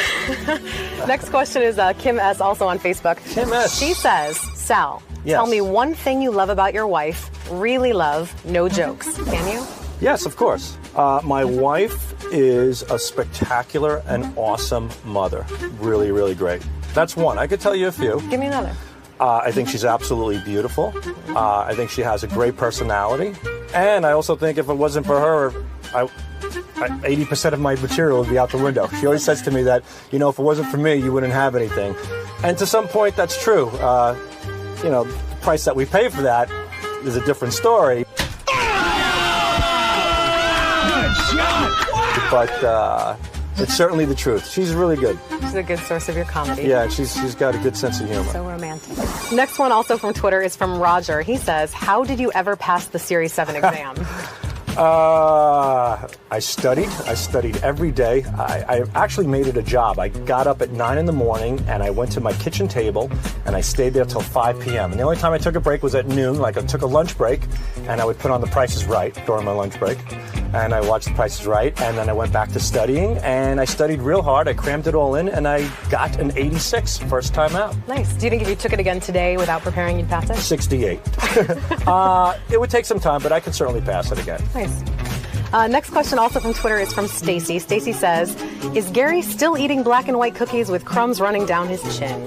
Well, I would have to say yes, I am. I love them, and there's nothing better to put me to sleep quicker than a good old batch of black and white cookies right after I'm done playing solitaire, boy. Sorry to wake you up. Next one came in from Facebook. This is from Scott M. Oh, Scott. From Scott. Sal, what do you do all day other than the prank calls? Well, that's a good question. We do song parodies. We listen to listener submissions. We put bits together. We put games together, like the Debbie the Come game today. We also write when people go out on the street. Rich and I actually go out on the street a lot, so we're constantly coming up with new concepts for the street, like Occupy Wall Street, like going to Harlem, talking about topical topics there. While the show is on, during the course of the show, I and Richard also send Howard jokes and media during the course of the show through Will and Steve on the computer. We submit jokes for other people as well, like Evil Dave. When George Takei comes in, we write the announces for him. So constantly doing stuff. You're a busy guy. Yeah. Jose N. on Facebook says, has there ever been one call that you really loved but couldn't play it on the show? Yes, there are quite a few, and there's one in particular that we really love. It took about 6 months to produce. It involved many characters on the show, like Wood Yee, like Craig Gass doing his Gene Simmons impersonation, and we just couldn't play it. This call was so good that Gary reached out to this particular person. They do have a product that they sell as well. And even gave that person the opportunity to come on the show and be interviewed about it, provided that we could play the prank call. Still didn't happen. There are a lot of great prank calls that we just can't play. People say no, and that's it. No is no. Everything that we do, we get a consent for. And if we don't get the consent, we can't play it. What percentage doesn't make it through? I would say lately it's been like 40-70 in our favor. About 40% does not make it through. 40%. Do you recognize that 40 plus 70 is more than 100? Oh, my God, I just realized that. 40-60. 40-65, yeah. Can we go back to the Series 7 question? Yeah. Michael G. God. tweeted us. So embarrassed. Sal, is your hair growing back with a fake propecia? Feel it. What do you think? It actually looks good. It looks pretty full. Yeah. Wait, I didn't feel it before. So well, it was called alopecia, And I got it from India. I went to this website online because Propecia is very expensive and I can't afford it. So I looked online and I received this Indian Propecia called Apisha. And I tried that for a little bit, but I was getting some wacky side effects. So I stopped that, but what I'm doing now is I'm doing Rogaine twice a day. I do the Rogaine foam. Get right in the peaks, rub it in, go to the back. How's the back look? It looks good. Yeah, fill it up there. That's it. And then, and just the opposite on my balls and cock. It's nair. Gets all the hair out. So bald here, full there. It's a match made in heaven, ladies. Match made in heaven. Next is from Live and Uncut on Twitter. If you had to choose either your wife or Richard to live with for the rest of your life, who would it be and why? Wow, that is a great question. Sorry, buddy. But I'm going to have to live with you for the rest of my life. You pick me? Do I stutter, shithead? Thanks, honey. I'm going to... Well, I've had my wife for quite a long time. I've known my wife for 16 years now, and I've only known Richard for 7. So to be fair and to balance it out, I have to give him at least 9 more. So, yeah. Welcome aboard, babe. You're in. Thanks, honey. You're welcome, sweetie. Anything. I want to thank Sal for answering all the questions that you, the fans, provided.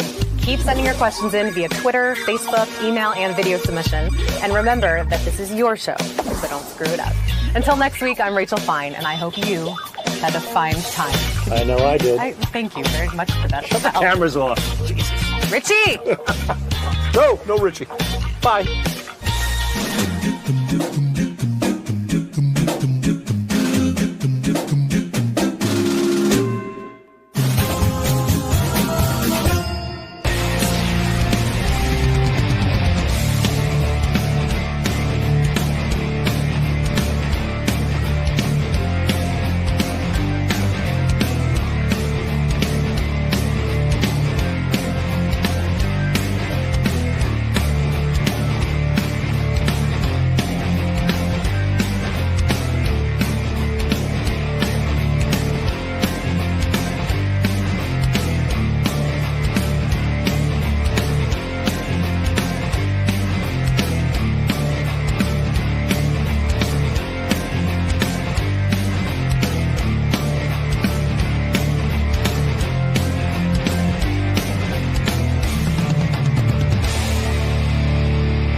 Sirius XM Radio Inc.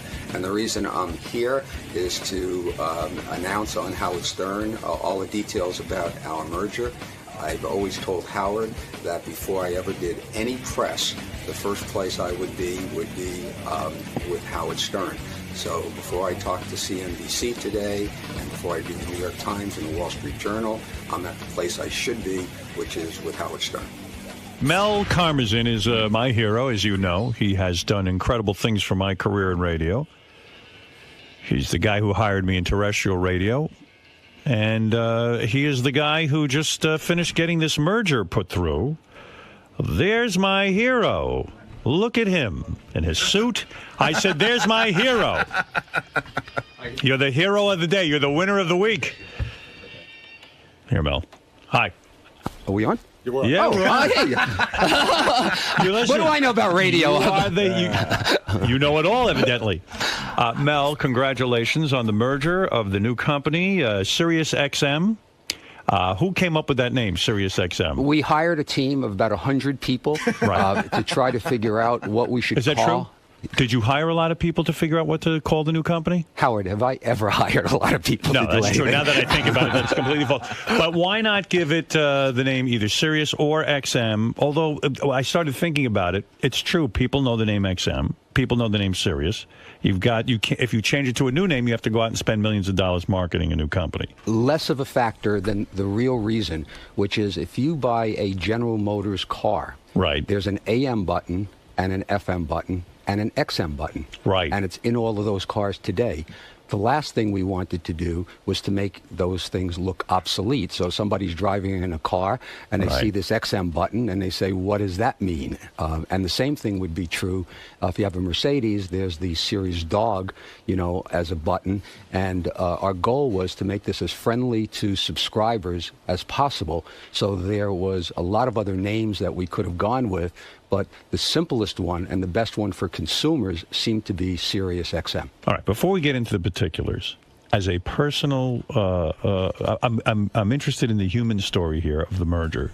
What did this do to you as a person when you were waiting 18 months, sitting there and nudging and nagging the United States government, testifying before Congress, and the thing dragged on and on and on? It didn't, I was angry. I was upset for you. I really was. I was incensed because it made me lose belief in the government. The government eventually did the right thing, but at a high cost. I mean, waiting 18 months slows us down. What did that do to you personally? So I can give you the BS answer, which is it made me a better person. But that's it. No. Give me the real answer. The real answer is it really was dreadful. Clearly, there was no reason that this merger should not have been allowed to take place. Right. But even if, in fact, somebody thought it shouldn't take place, it's not that complicated. You could have sort of said, yes or no. Yes or no. And you could have done that real early. I spoke to a lawyer who handles these kinds of things. He says, you have no idea how many mergers are approved where there are real questions about whether something's a monopoly. He says, and they're approved almost immediately in terms of compared to the Sirius XM deal. Why was this dragged out so long? Was it me? Did you ever think it might be me?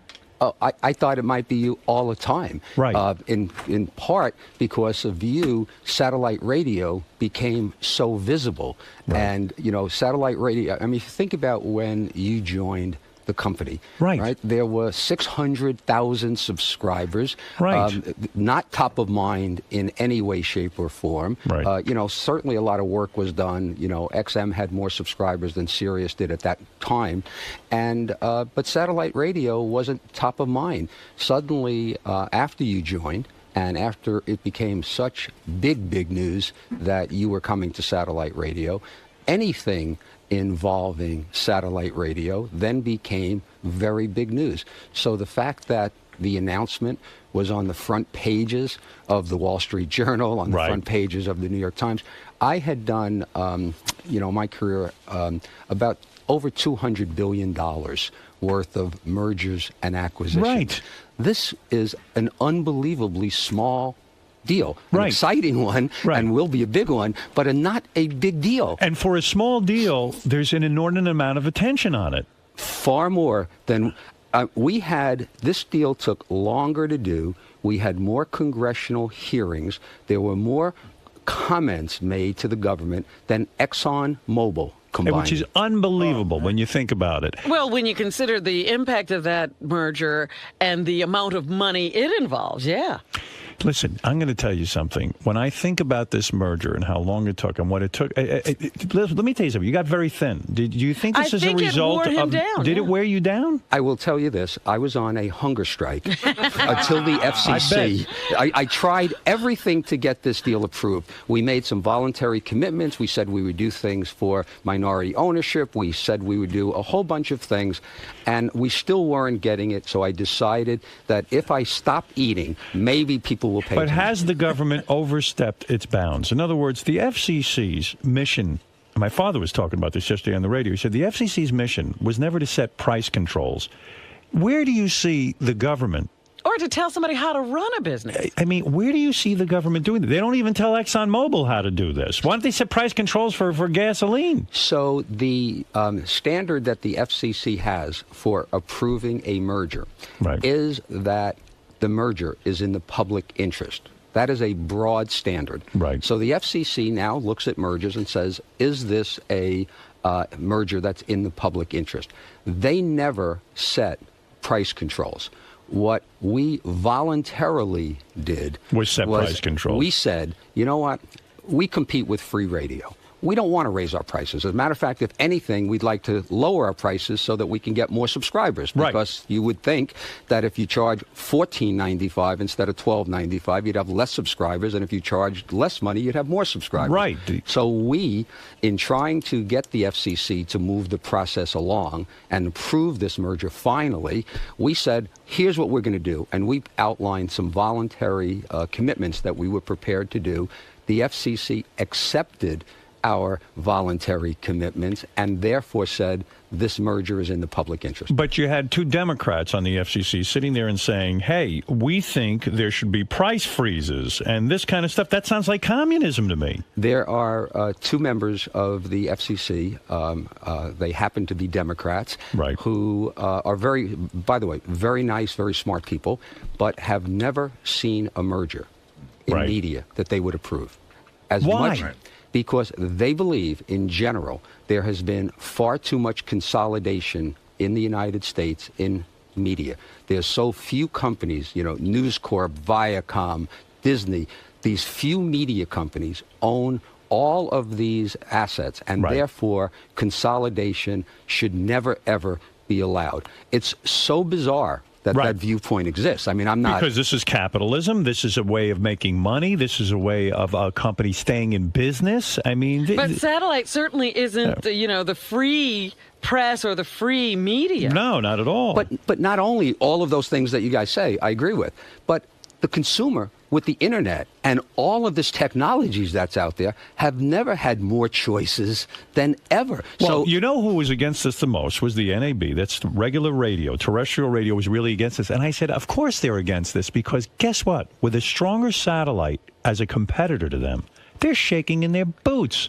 They're nervous that we're that good. And Howard, I think I really do feel that I need to take some time right now to absolutely thank the NAB for their objection to this merger, because when I told the board that we were going to go ahead with this merger, so back in February of 2006, I guess it was, seven, I guess, I told the board that one of the things that would help our merger would be that if the NAB challenged our merger, and the reason for it, it would clearly demonstrate we compete with broadcasters. We know, we in radio. So your plan all along was saying, hey, if the NAB challenges it, it shows that we have competition. There's no, how could there possibly be a monopoly if the broadcasters are fighting it?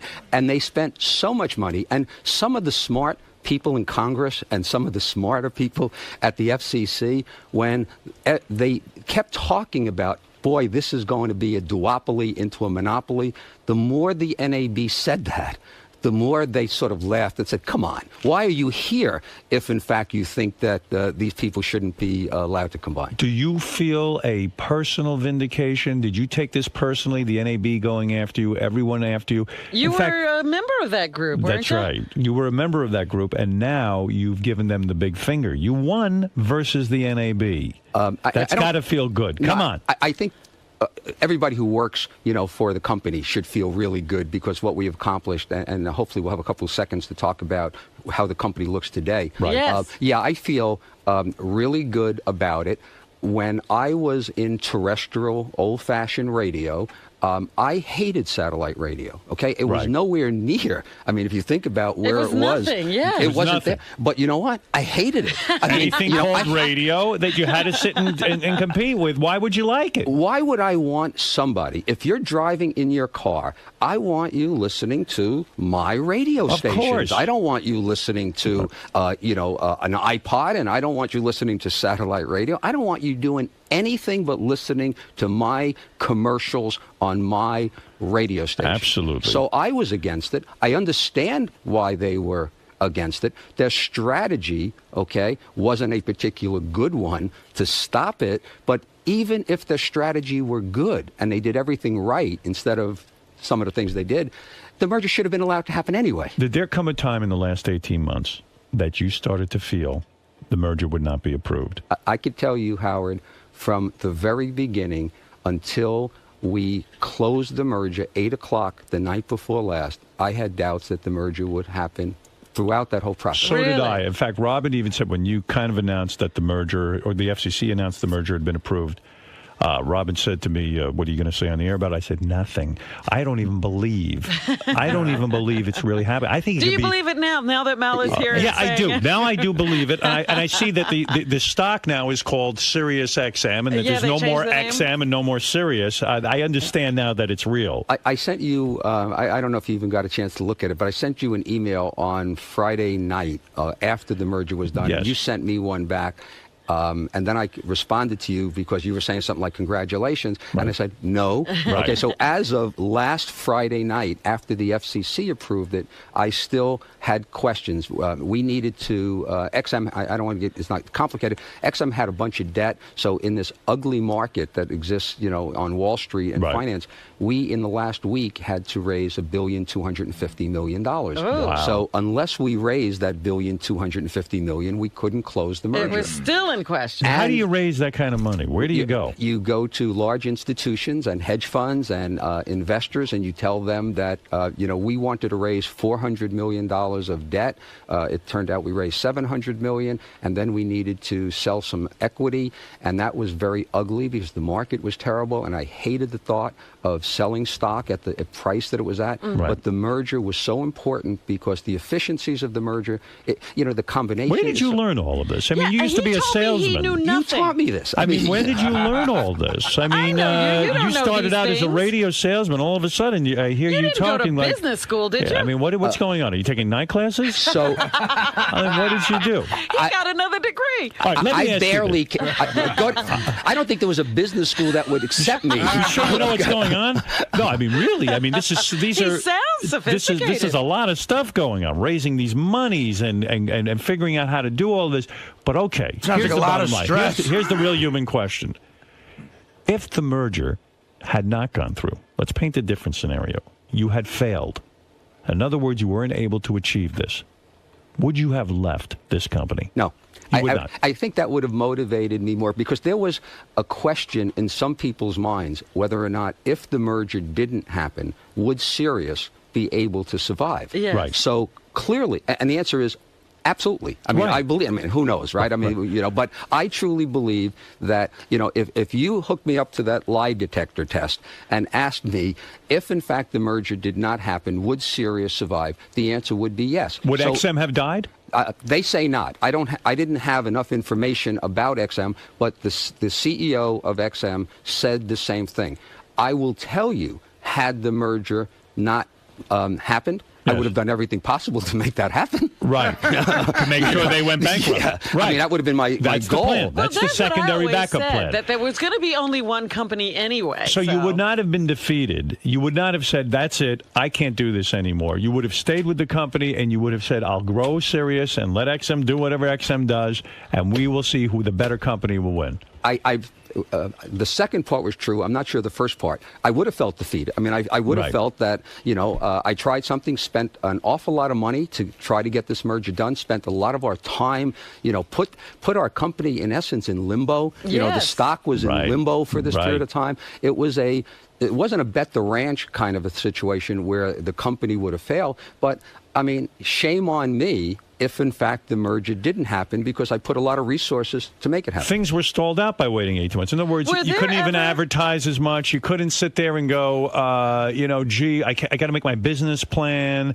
Don't you think even the consumers were confused and saying, I don't know which one to get now? That last one is the most significant impact. What has happened at retail. So, yeah, people still bought the car, and when satellite radio came in the car, they were thrilled with it. Right. But the large number of people who want to go to Best Buy or Circuit City and say, I want satellite radio, would go into the store, should I buy it now? Which one should I buy? Are these radios going to work after the merger? There was so much confusion in the marketplace. If you think about it, it's almost like the high-definition DVDs. Right. There was Blu-ray, and then there was HD DVD. And until it got all sorted out, you didn't know what the hell to do. So no one bought anything. That's right. That's exactly what happened during this merger. Was there ever any pressure from the board? When is this going to happen?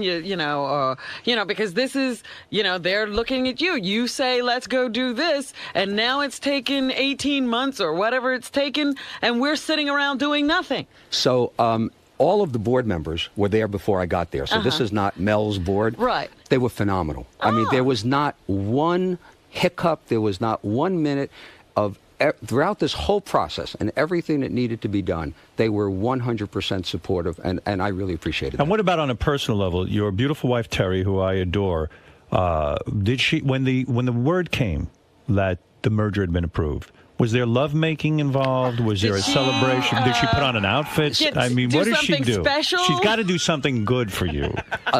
What happened? I must Take tell us you, through every detail. I must tell you. Yes. The beautiful Terry has always been there for me and has done everything. But this is special. I think as soon as the merger was announced and I got home and that I woke her up and I said, Tara, the merger was just approved. She said, Mel, could you take the dog out for a walk? Is that what happened? So that's what happened. So that's and on another personal level, why is Tim Sabean so heavy now? What's going on with his weight? I didn't notice. Yeah, I mean, he's getting big. Well, you went on a hunger strike. He went on an eating This has strike. been very stressful. We for all him. express our frustration in different ways. That's right. So now, you tell me Terry did nothing special for you after the merger was approved. What about the dog? You took the dog. I took the dog for a walk. I did pick up after the dog. So I still know what my role in life is. When did you become such a dog person? That's the other thing. I mean, what is this with this dog? What happened to you? Do you really want to hear this? Yeah, I mean, this is what really happened great. to you? So when I married Terry, Terry had always been a dog person. I never had a dog. You don't like anything but radio.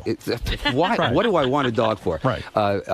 Terry wanted a dog more than I didn't want a dog. Right. We adopt a dog at a shelter. So we adopt a border collie, 4 years old, named Angel. I can't believe how stupid I was for all of these years in not having a dog. You love dogs. I have become addicted. I have. What is it become about the dog? One of my favorite charities are things related to dogs and animals. I can't tell you it's the fact that when I come home at night, the dog licks my face, because Terry used to do that. Okay? I don't see her doing that anymore. No more. Maybe no more. I just love the dog.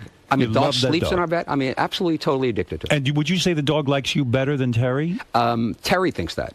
Okay. Really? It's that good? Yeah, but because I know my dog likes Beth better than me. Terry spends an awful lot of time, with the dog. Right. But I truly believe that, if there's any listeners, I mean, I hear snoring. I mean, how do you win the dog over in a sense to make it like you the best? If you're not the one spending all the time. When Terry's not around, I talk to the dog and tell the dog all the bad things about Terry. And the dog seems to understand. And the dog gets it. And so now let's look at the future of satellite radio. Okay, where are we at? Because people do have questions. What is this company now? Okay. All right, great. what are we doing? So let me tell you where we are today, All right. because a lot of people have perceptions of satellite radio, small company, things like that. If you today just add XM and Sirius together, so this is where we are today. We are the second largest radio company in the world. Woo! Our revenue is $2.2 billion. Wow. The only radio company today that has more revenue than we do is Clear Channel. Right. And we're growing rapidly, and they are not. So we will become, in my opinion, the largest radio company in the world. I always said it. Very short period of time. That makes them mental. We have today over 18 million subscribers. That's something. The only How many people can hear us now, though? The only company that has more subscribers is Comcast. Wow. We have more cable? Right. Wow. We have more subscribers than DirecTV, more than EchoStar, more than Cablevision. So Comcast has 24 million subscribers. Sirius XM has almost 19 million subscribers. That's impressive. So I think the main issue of the merger, because I think the rap today on satellite radio is no longer, will satellites work? Well, we know they work. Will we be able to attract content? You're the poster child that we can attract content. Will people pay for radio? Almost 19 million people today are paying for radio. And enjoying it. And loving it. Yeah. And the satisfaction level is phenomenal. The question is, will satellite radio make money? Because it's been around a long time, and company at some point has to make money. Right. This merger in essence, creates such efficiencies because we were duplicating a lot of things together. They were advertising, we were advertising, they had call centers, we had call centers, right? All that costs money. All of that stuff now enables us to make money. So the question now really that's left is how much money we're going to make. Not if we're going to be able to make money. I like and this. It's so exciting. And, I can't tell you that. I mean, do we have competitors? Shall we dance? Shouldn't Robin get topless? I'm up for that. Hey, now. I mean, really. You never have said that in all of these years. If you ever How needed dare a reason, you? you've lost your mind. Trey Jolie, Robin. So, I mean, there's a tremendous amount of competitors out there. I mean, obviously, when audio entertainment, is big, there's a lot of ways you can get content. There are going to be more ways you're going to get content in the future. But I can't come up with a better way, than our way. Because when you think of audio entertainment, you think of out of home, because in home, though obviously a lot of people listen to audio content, you still got television and internet and stuff like that. Got even more competition. You got even more. So the place that was always, the holy grail was in the car. Right. And we have deals with every single car company. Yes. That's terrific. That is so great. I mean, that's true, because now that we're the combined company, we can do it. Under the so same in answer to Robin's question, yes. in answer to Robin's question about when we could be heard, so the deal closed at 8 o'clock on Monday night. I spent yesterday at XM in Washington. I'll be back at XM tomorrow. Right. And one of the things that we've already worked on at Sirius and that XM has also been working on is when our call centers, when you call up, will be in a position, and our IT will be in a position to offer the best product on each other's service. So as an example, we're anxious to have your show on XM receivers. Me too. All of the receivers that are out there today will be able to get it. So the existing, 9 million XM subscribers will be able to get it.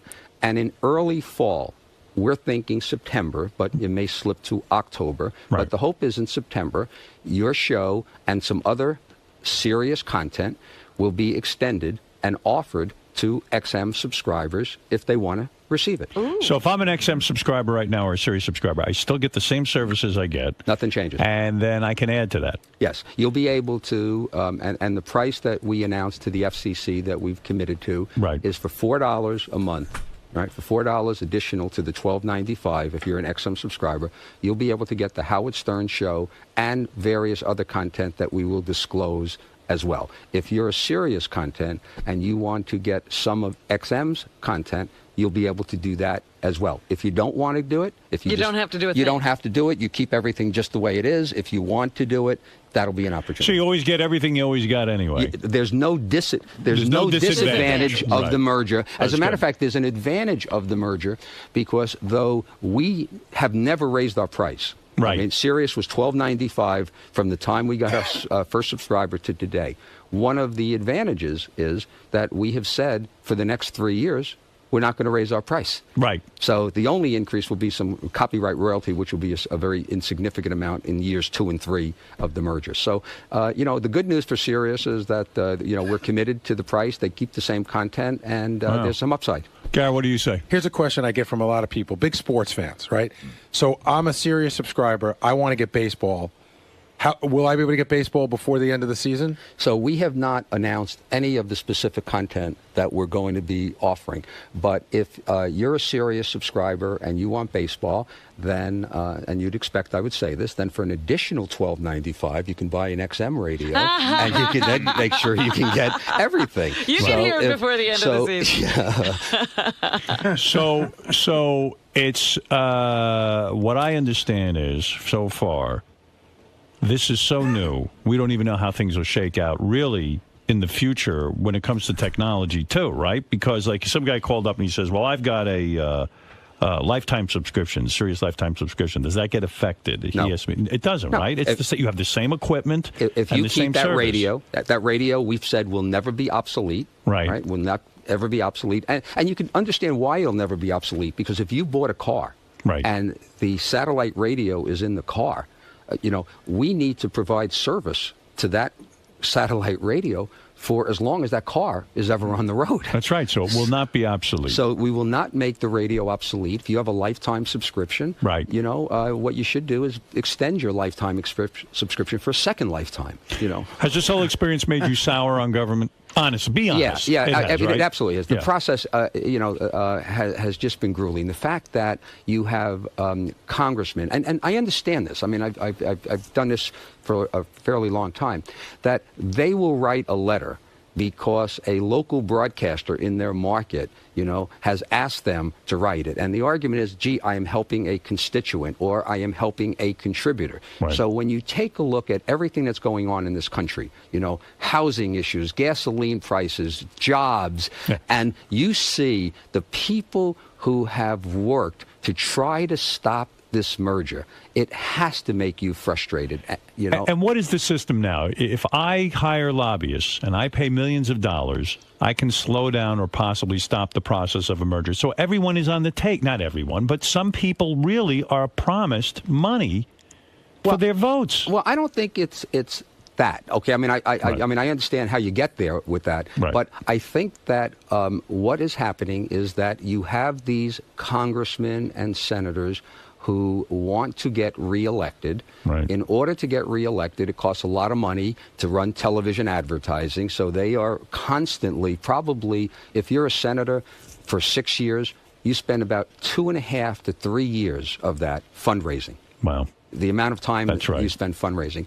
So they are very concerned of making sure that they are representing their constituents. So, the argument... So anybody with a little, stone in their shoe. So our enemies, the NAB... basically stop government from working. So our enemies, the NAB, go out and they hire lobbyists and they hire people with influence to sit down with these senators and congressmen and such and sit down and work them, so to speak. They put up a lot of money to stop this merger from happening.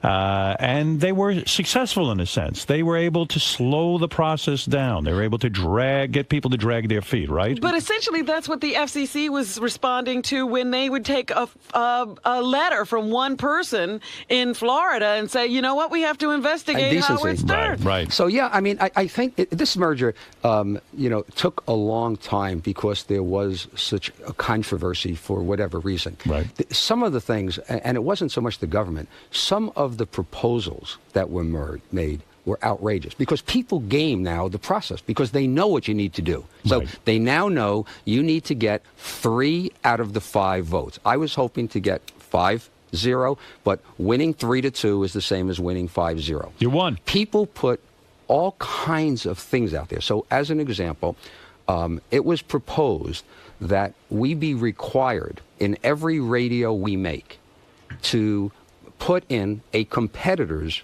radio. Right. So, and by the way, that we have to pay for putting in that competitor's radio.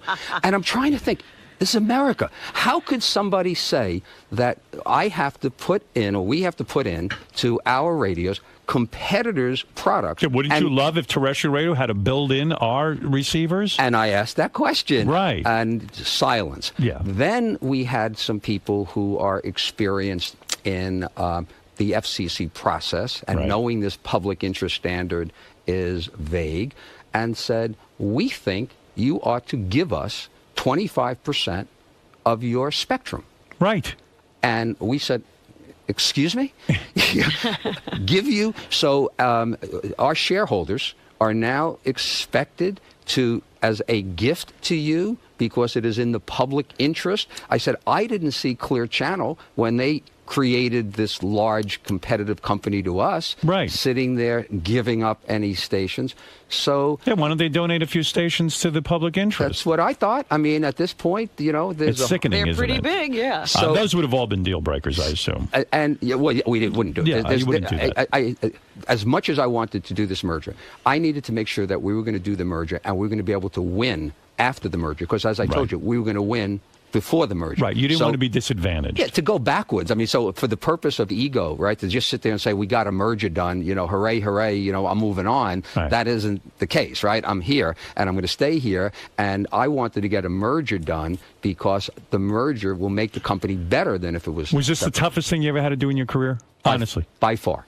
That's it. As silly as that Even getting sounds. CBS and Viacom. Well, I mean, I did have one dinner with some of the Redstone. I think that was worse. But that was tough. Other than that one dinner, But this was hard. This was the hardest thing I've ever done in my career, and it never should have been, because it should have been easy. A piece of cake. You had two struggling companies, never made a dime.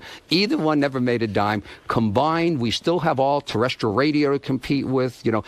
And why did it take the Department of Justice so long to decide? Because they had gotten such concerns, and there was a belief. So, remember, EchoStar and DirecTV, got turned down. So people said, well, gee, there's two satellite television companies, and they want to become one. In other words, they heard the word satellite, and they don't really have all that wherewithal, and they can't figure out that... Yeah, maybe no satellite should ever merge. Well, here's what they said. They said there are two satellite radio companies. Mr. Karmazin, would you believe that there are two satellite radio companies in the United States today? Right. Yes, sir.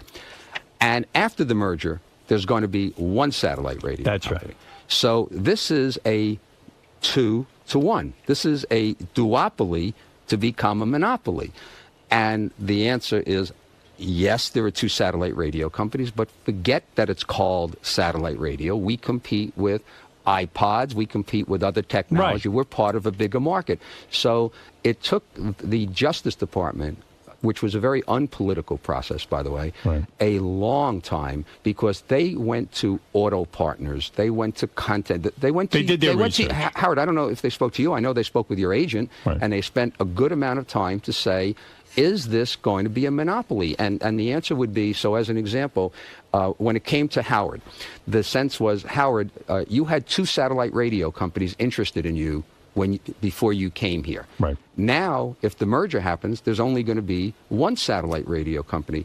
Aren't you sitting there concerned about that?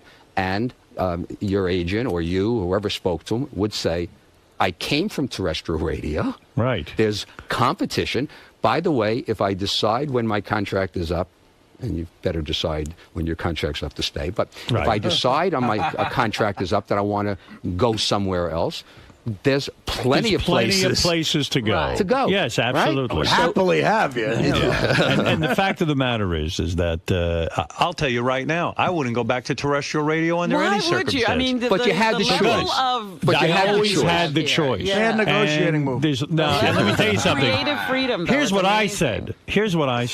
I said you run the risk of having no satellite company to go to. Right. If you don't see this merger. And then you're stuck with only terrestrial radio. I had a bunch of radio guys say to me, this isn't good for me. I'm talking about announcers who call me and are friendly with me and say, this isn't good for me because I used to be able to go to XM, then I could go to Sirius, and I could go. I said, you're wrong. I said, if this deal doesn't go through, you might not even have a satellite company to go to and sit there. I said, this is going to make them stronger. They're going to be able to hire better talent. They're going to be able to compete. Pay you. Yeah, and the other thing is, it's stupid to have two. It's like you don't have a separate AM radio, and then you got to buy a separate FM radio. You have them combined. You have them combined. Right. No, it made no sense. Hey, Howard. Well, congratulations. Yes, Can I just say, hey, Mel, one of the greatest things about this for you has got to be, predicting to the board that, the NAB, if they come out against this, obviously that's great for us. And they actually took that bait. That happened. But if you were still on the NAB, don't you think you would have been crowing like, guys, we can't come out against this? And don't you? Would you have fought if you? That's a good question, Artie. So here's what I would have done. I mean, do you think there's anybody smart enough there to have figured that out and was crowing about it? I mean, they spent millions of dollars fighting this. Right. Here's what they should have done, in my opinion. Yeah, that's. I want to know the what local you think. broadcasters have accepted that there's cable television. Right. Today, you don't hear television saying, let's get rid of HBO. We don't want there to be an ESPN. Yeah. You sit there and coexist. There's a role for local broadcasters, and a very important role. I mean, we're not going to do what local broadcasters do. We're not going to cover the local school closings, and we're not going to deal with some of the local community stuff. Right. So there's a role. Just like AM radio has been around for over 80 years today. Right. They didn't go away. And radio will still be away. What they should have said is, what are you really concerned about? Okay, are you concerned about local advertising? Of course, that's your bread and butter. So if they would have spoken to me and said, you know what, is there something we can do that would maybe you can agree to not do local advertising, or you would not do some of the concern, then, by the way, the radio industry would embrace satellite and say, you know what? We're part of the radio industry, and the radio industry now would be perceived of, in part because of satellite radio being so strong, as not as dead in the water. Right. Maybe more exciting. So they should have said, hey, we're going to embrace this. The radio business will be a bigger, better business. And by the way, we're still going to get most of the advertising because it's mostly local advertising, and their business is more subscription. You really think you would have been that way? I don't know. Because you're the guy who would have hated. Right. At this point, I don't buy that. You know, what did I want them to do? I wanted the government to shut down some of these terrestrial radio stations. Well, I'm for that, and I would vote for that. I'd vote for any candidate who could do that. By the way, Mel has been all over the news because of the Janet Jackson thing, and there you were right again. Once again, I must tell you, I did feel a whole lot better about getting the merger approved than winning the Janet Jackson case. You bet. No, this is a great day. That I remembered you were, because they kept showing your face at those congressional hearings as well. I've had my share of congressional hearings. These were the most grueling. What is it, Gary? A lot of people in the office have this question: whose idea was the merger? Like, where did it start? Was it your idea? Yeah, I mean, I must and take the responsibility for it as well. So before I joined the company, one of the board members, Leon Black. So before I joined the company, one of the thoughts that I had was, what about combining these two companies? And I had originally heard that idea when I was working at Viacom from Mike Milken, a well-known financier, and Larry Tisch, who I knew well. He's passed away. They wanted me to leave Viacom and to join. This is before you did it, and it wouldn't have been a success because of what you did to satellite radio. That they wanted me to join the company for the purpose of putting it together. So before I joined the company, I spent a good amount of time trying to understand what has been going on and have been working on it for that long. And as we disclosed earlier, I went after XM and tried to get them. They wouldn't consider it, and convinced them after a long period of time. But, you know, I mean, the final piece, just to see where it is, when you got here, we talked about there was 600,000 subscribers. Right. Today, almost 20 million subscribers. That's amazing. When you got here in 2000, when you announced, so it was before you even got here, the revenue was $67 million. Sirius's total sales, $67 million. And today, as I said, $2.2 billion. Wow. A lot of growth. That is really fantastic. And I believe there's a great future ahead for satellite radio. More than anyone predicts, and I am pretty good with radio stuff. Well, you know what? I was asking the other day, you know, Tim Sabian once told us about the rate of sales of satellite radio. And is the growth still that... Well, people, you know, car companies are slowing down, but they're still selling a lot of cars, and satellite radio is going there. And I think that once the confusion of the merger is out of the place, I think that aftermarket, I think these better products, you know, that we'll be able to create where you can get the Howard Stern on XM, I think that's going to help. I think the churn, you know, where people disconnect will go down because the product will be better. So, I mean, I think that there's a lot of good things, a lot of You did risks, a fabulous job. You should be congratulated and really proud of yourself. Well, I mean, that's it's a tremendous advertising accomplishment. campaign. Howard Stern on XM. And the whole team, by the way, there was just a tremendous team. There's an amazing group of people who really hung in there, and this is tough. And I mean, I felt for Mel going down there and testifying over and over again. I knew it was a bunch of bullshit. That was the problem, yeah. Dominic, you're on the air. Go ahead, Dominic. Congratulations, Mel. Thanks, Dominic. Politically, I think that this is like the internet. It scares the hell out of the political parties how powerful this really is. Do you agree on that? Yeah, I will tell you that I had a very influential senator that met with me privately who said that I am willing to support this merger if you are willing to conform to terrestrial radio's rules on indecency. Wow. Okay. Wow. And you know my answer on that, right? So what they are deal breakers? You know, in my opinion, I don't believe that we do anything indecent at all. I think we do funny and stuff like that. So, and this Janet Jackson thing, you know, everybody thought, can oh my you God. imagine in a private pay service? I mean, it's the same as a book or a magazine or anything that you cable. I mean, that you choose to pick why would a up, guy yeah. care about that? No one, no. This is certainly a closed system. And that's my argument. And my argument is that why is it that you want all media to just be acceptable to kids, that adults don't have any rights to have content that they may like? So everything has to be at the lowest common denominator, where it has to be acceptable to children, because, oh my God, imagine if a child heard, you know, the word penis or something. And here we finally have a system that takes care of that. Yeah. It's a pay service. Yeah, no and- one has to have this in their home. And what an archaic way of thinking. In 2008, like 40 years after Lenny Bruce and 25 years after Howard got started, to think, I mean, it's not like we're murdering people here in decency. It's just adult by the way- entertainment. It's like the difference between Chris Rock on HBO or Chris Rock hosting the Oscars. What's funnier?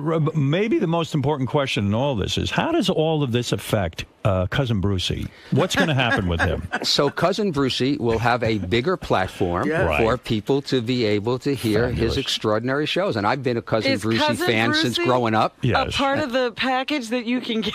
Well, we haven't had a lot of discussions on it, but I can't imagine why XM subscribers would not want to hear Cousin Brucey. Are you saying? future. Are you saying the XM subscribers represent more cousins? That's right. It's a bigger family. And the it's a bigger XMers, family. the XMers are officially cousins now, is what you're saying. We are now together. I am, you know, as of yesterday, I had a town hall there. Yes. I'm going to have one here today at 10:30 in New York. Have you spoken with Oprah?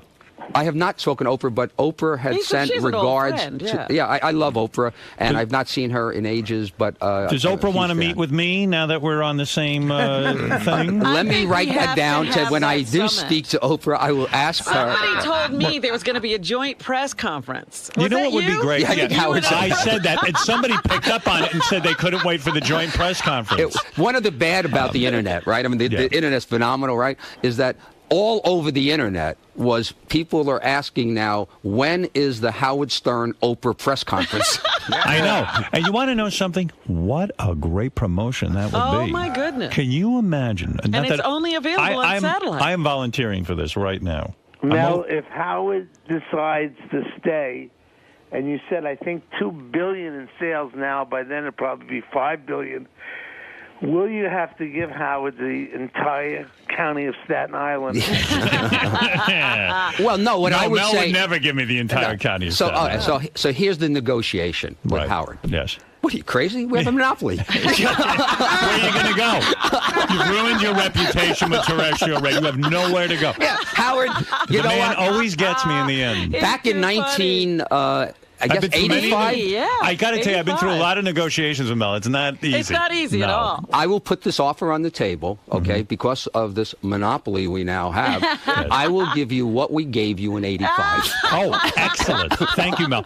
As a matter of fact, you know, there was one time I was going through a negotiation with Mel when we were at K-Rock, and I turned to Mel, and this is just how stupid I am. I said, Mel, you should treat me like you would treat your own son.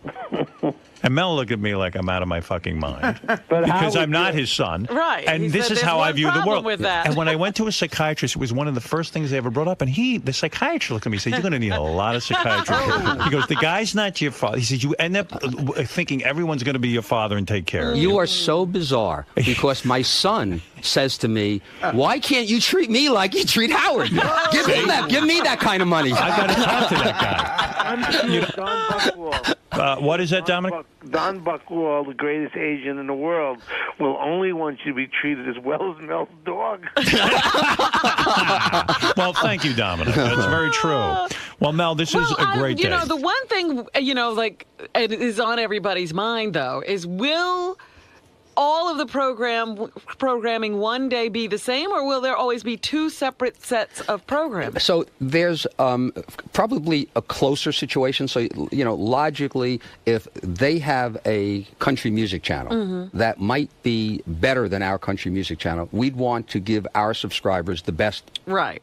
So there probably will be a morphing to try to give both services the best service, but there will always be the two services because of what I mentioned to you about the cars. Our satellites can't go to the, XM radios and XM satellites. So we're going to have to continue to operate, two separate operations. We're going to continue to have... But don't you think eventually you'll be able to build a radio that can receive Sirius and XM? Yeah, we have that radio, and we'll have that in the market soon. But that is still going to require that there be these General Motors radios that are in the car. So it's for at least 10, 12 more years. There's for sure going to be the two services. Closer together maybe on programming, but two distinct services. Longer term, I think it's 2015 or 2018, we can launch new satellites. And then when we launch new satellites, then it will be able to get to both radios, and then we can... But that's a long way off. That's a long way off. That's great. In the meantime, I have things to do to make this work. So the easy part, believe it or not, I've been telling people, the easy part is over because doing the deal is supposed to be easy. Now you got to make it work. And what about Riley Martin? How will this affect him? Have you negotiated with him? One of the thoughts coming in here was whether or not I should tell the truth about the revenue of the company. Because I knew the impact would be on Riley Martin. When Riley hears you're making $262 billion, it's going to drive him absolutely insane. In fact, I'll play you later in the show, not while Mel is here. Riley did call. Oh, yeah? Riley on his show said, I will play you tape, he's very upset that Mel didn't mention him at the press conference. You're kidding. That's right. And he's not kidding. He's not kidding. Marianne from Brooklyn, go ahead. What do you want to say to Mel real quick? I want to congratulate you, Mel, for all your hard work, for all of us, for Howard, for everybody. And Mel, if it's too personal, who are you voting for, Mel? Because whoever you're voting for, I'm voting for. Yeah, I thought I knew who I was going to vote for, and I was hoping throughout this process, I was going to see a distinction, from Republicans and a distinction from Democrats, and knowing how important to my life business is, that one of the issues that would have influenced my voting would have been, on, what is necessary, what is better for our shareholders. And that's because, a lot of the contributions that I make to political parties comes because I make money here. Right. And but I'm not clear. I know Senator McCain fairly well, and I have really been a fan of his for a long time. And I've not met Senator Obama. So, at this point, I haven't made any decision. Up for grabs. You don't know yet. I could. Are you waiting for the debate?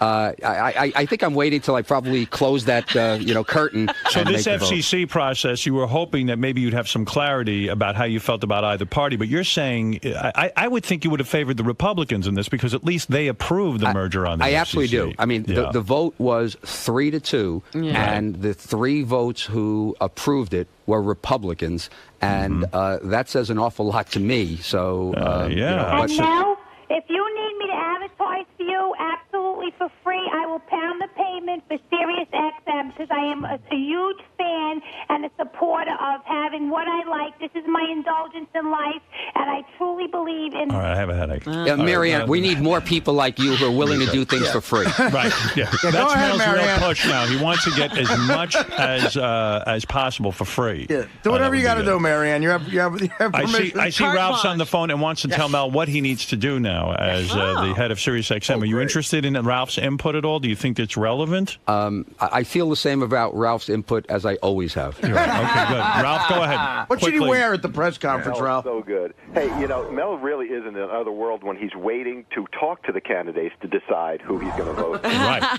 He's really risen. I knew him when he had no access. Now all of a sudden he's hanging out with... I love that. Yes. All right, Mel, there's 2 problems here, and take this seriously.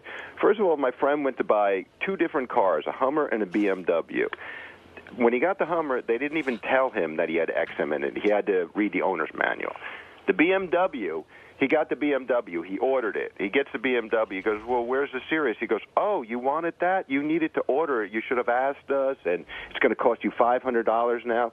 So these car companies got to get on board, first of all. Right. Ralph, I think for the first time I'm going to say, you've raised a good point, and I think the good news is it just shows you how successful satellite radio has been, and there's still so much work that has to be done to really execute perfectly. And a lot of the stuff is beyond our hands. When you go to Best Buy or one of the retail stores, they have a fair turnover of salespeople, and you ask them a question, which service has Howard Stern? And I do that all the time. Just go in as a customer.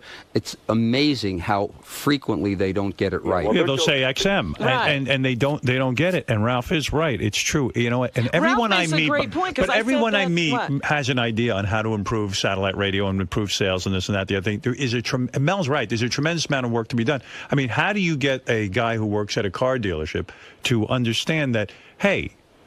You got customer walks in. About it, yeah. Do you want satellite radio? This is a feature that we offer. This is that. I mean, how do you do that? I bought a car the other day. I work in satellite radio. They know I work in satellite radio. They forgot to put the satellite in the car. It's ridiculous. I bought a car just honestly for the purpose, of I didn't have a satellite radio in one of my cars, so I figured I need to have it in all my cars. So I bought a car just to go through the experience. Process, yeah. Right. It is frustrating because they want to sell cars. Right. So, when they think that the car is 30,000, it's 40,000, it's 100,000, they're not focused on this low-priced item. So we have some programs. We're going to work on it. We'll get better as time goes on, but it's a real issue. Ralph, the other problem, Mel, is this equipment. You should be able to go in a store and buy one fucking thing instead of jumping through hoops. I got to buy a car kit. I got to buy a home dock. I got to port this. It should be simple. And then they don't have the car kit in stock. It's so frustrating. And that's if you can get this stuff sometimes. Ralph, now that the merger's done, and now I don't have to testify for hearings, I will work in my basement on getting these radios. Well, I've actually been doing that. Would you consider using Ralph as a consultant in any of this? Is there any value in his opinions? My microphones, I can't. hear. My headset's not working. His headset doesn't work. All right, thank you, Ralph. Well, there it is. I'll tell you what we should do, and I'm going to make this offer to you, Mel. In order to get these car dealers up to speed and make it important to them to sell these satellite radios, if I can convince Gina Lynn, the porn star, to date the car dealer that sells the most satellite radios and have full-blown out sex with her. Let me tell you, you've got the constituency that would be most, wouldn't interested. That work? Based on the car dealers that I know, that could work, but I can't be involved. You can't be involved. Can't go out and sell that. I mean, isn't that really where it's at? I think Sex and money? They usually use money as an incentive. I think that's it. Listen, Mel, I've taken up enough of your time. Get to work. I need to deal with the stock. I mean, that's the issue now. You need to deal with the stock. I think people are impressed with what you have done. I know I am. Thank you. I am special, but this seems to make you even more special, which is terrific. I am very grateful that you did this because I'm going to tell you, I could never have predicted that 2.5 years ago when I signed up with the company, actually 3.5 years I signed, I said satellite radio will be big. And I really felt that it would take off, and I think it is the future of radio. But I never would have thought in 2.5 years the companies would merge. And by the way, in my opinion, and I'm not blowing smoke, but for you, it wouldn't have happened. Right. Because I think the only way it happened was that Sirius became a good competitor to XM because XM was bigger. And had Sirius not been equal to XM, we could not have gotten that done. Will we go down in history together, Mel, you and I, for some of the accomplishments we've had? Now, I'm going back to the terrestrial radio days. It seems every time that we've gotten together, huge successes have happened. True or false? You will go down in history. What about you? I'll be happy to be a footnote. You will only be a footnote. Footnote. I'm okay with that. I'm okay with that, too. I would prefer to go down in history and have you be a footnote. No, but seriously, what a great partnership this has been. It's been great. Honestly, I mean, you're really a terrific guy, and you've done some terrific things. Do you think, Howard, sometimes that the other people you've worked for in the past who only tried to hold you back They're and assholes. control you. That's what they decided to do with their time. Well, in the history Instead of Howard's... building a company, they tried to spend their time controlling Mel is the you. only guy I worked for who actually said to me, "You're an asset. I can sell your show." He's the only one who could sell it. Mm-hmm. He was the only one who fought for me. Honestly, I've worked for a ton of people. Yeah. They were all jack-offs. I've said this on the air before, and you'll hear me say it in the History of Howard Stern Part 2, which is a big special coming up. I talk extensively about Mel being the key person in my career. You can't have my kind of career if you don't have somebody backing you up. Right. But and Mel always backed me up. For full disclosure, in the History of Howard Stern Part 2, which I was interviewed for, I tell the story about how you wanted to be syndicated into more markets than I wanted to do it. That's true. And you and Don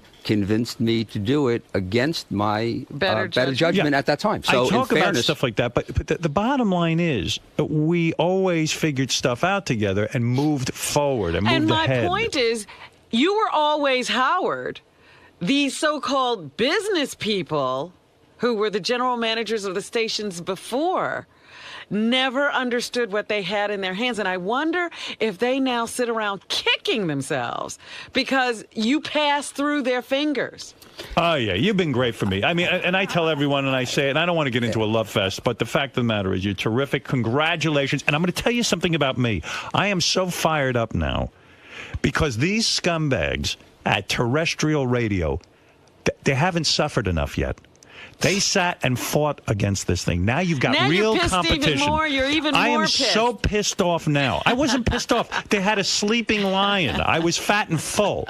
But I'm going to tell you something. I got an enemy now. Now you got a fire in your this belly. terrestrial radio deserves to compete now. Now, because they have a strong satellite competitor, they're going to have to sit there and figure out how to make their product better. You see, this is the point. Now there's competition. Ridiculous. Now there is real competition. You're going to have to figure out how to beat us and make your programming better than ours. And I got to tell you something. You are in big trouble. Don't have a lot of faith that you can we do that. are fired up. I'm fired. I don't know about anybody else. I'm fired up. Yeah. What? Well, you know what, really, Howard? I mean, really, when you think about it, he's right. You came into a company, you signed on, it had 650,000 subscribers. Right. Was that Mel roaring in the background? That was Mel. I heard Mel him. It was Mel. He's going wild. He loves when I get fired up. Listen to him. Listen to this. And when you signed on, that was the big question. Will he even make a difference? Will he have any impact at all? There'll be a difference. You wait and see. You wait and see who wins. In my opinion, the untold story when this merger is done is the impact that you had on getting this done. And 50 years from now. Did you take and a can meeting? you believe this, what is it called? A museum of broadcasting? Or what? Take the Hall of Fame. So-called Broadcasting Hall of Fame? How could you have a Broadcasting Hall of Fame and I'm not in it? Some reverend they put in there. For the record. I don't care, by the way. 4 years ago. Yeah. I was inducted. That's right. Rightly so. Even you are in the You should resign. Why do you want to be? Why do you want to be a member of something that I'm a member of? I just want to point that out. That's all. Yeah. How dare they? If you go to the racetrack and there's a horse named Parmesan Stern, you bet on that horse. Well, you know, in my opinion, and the last thing I have to say, because I really got to get back to work, is that in all of show business, okay, there are very few people, and I can't really think of another one that is as impactful, okay, in business. So the idea of having you be so impactful to do billions of dollars of a merger and to be able to take a company there, I think is extraordinary. You're right. And I think that if you even begun to think in years ahead of leaving, it would be like me sitting there saying, you know what, now that it's done, I'm going to leave. So as much as I'm committed, I'm assuming, Howard, that you're committed. I am committed to this company. You know that. There are people that have lifetime subscriptions, and I think you have to have a lifetime. You need a lifetime contract. If I loved my fans and this company, I would be here forever. Let me tell you something. You're absolutely right. Your legacy is not cemented yet. Maybe if you stayed a little while. Admit it, Mel. That shithead Imus, he couldn't bring over 3 people to satellite radio. Maybe if you committed longer, you would one day get inducted into that Hall of Fame. And I'll do. If I have to buy the Hall of Fame, I will buy the Hall of Fame. It always sucks me in. Let me tell you what I'm doing. I am commissioning a statue of Mel for this studio. I am going to get a top artist. And Gary will roll it in here, and you will have an honorary place here in this studio. I have not done that for anyone. It's impressive. And you will have your statue. And wait till you see it. Quickly, Gary, order me a bust. All right, listen, Mel, applause. Yes. Congratulations and kudos. You have done it, my friend. Thank you. And you, aside from being a dog lover, are a people lover and committed to this company, and I admire your accomplishment. I love what you've done. Congratulations. And for the government to make you wait 18 months and to make all of us wait 18 months was a sin, but you got it done. And again, you're a winner. You're not a loser. If anyone calls you a loser, they're wrong. Okay. You're a winner. Go out of here knowing. All right. What are you going to do? Are you going to celebrate? Well, no. Did you open champagne? Did not. What I'm doing is I got a busy day today because, as I said, this is the first press that I'm doing, and I got a few things that I have to do in that regard. I'm talking to employees at 10:30. I'm going to XM again tomorrow. Are they nervous or something? No, Is that why they you have to shouldn't go over there? No, I just want to learn more about it. Are they going to stay in Washington? That we're going to have a huge facility and continue to operate in Washington. You know, we have about 1,000 employees. They have a little over 1,000 employees. We're going to operate in both places. Purpose is to learn more about XM so I can integrate the company in a smooth way. And I will have a glass of champagne or more on Saturday. Excellent. We welcome our brothers at XM to the company, and this is terrific. And congratulations. Mr. Carson, Yes. so how does it feel to have this huge weight lifted off your shoulders? Well, the weight is still on my shoulders because, number one, we have to make the merger work, and we have to prove that it was the right decision to do it. So just getting the approval is the first step. Making it work is more important. And then we have to create the value for shareholders who own our company. So I think we still got an awful lot of work to do. And now, what does this merger mean for the world of Howard Stern? I think that more people will be able to, listen to Howard Stern show every day. There are an awful lot of people who bought General Motors vehicles because they wanted that car, and unfortunately they're not able to get Sirius there, where shortly and within a few months they'll be able to get Howard Stern. So I think it means more people to be able to listen to Howard Stern. All right, sounds good. Great. Congratulations.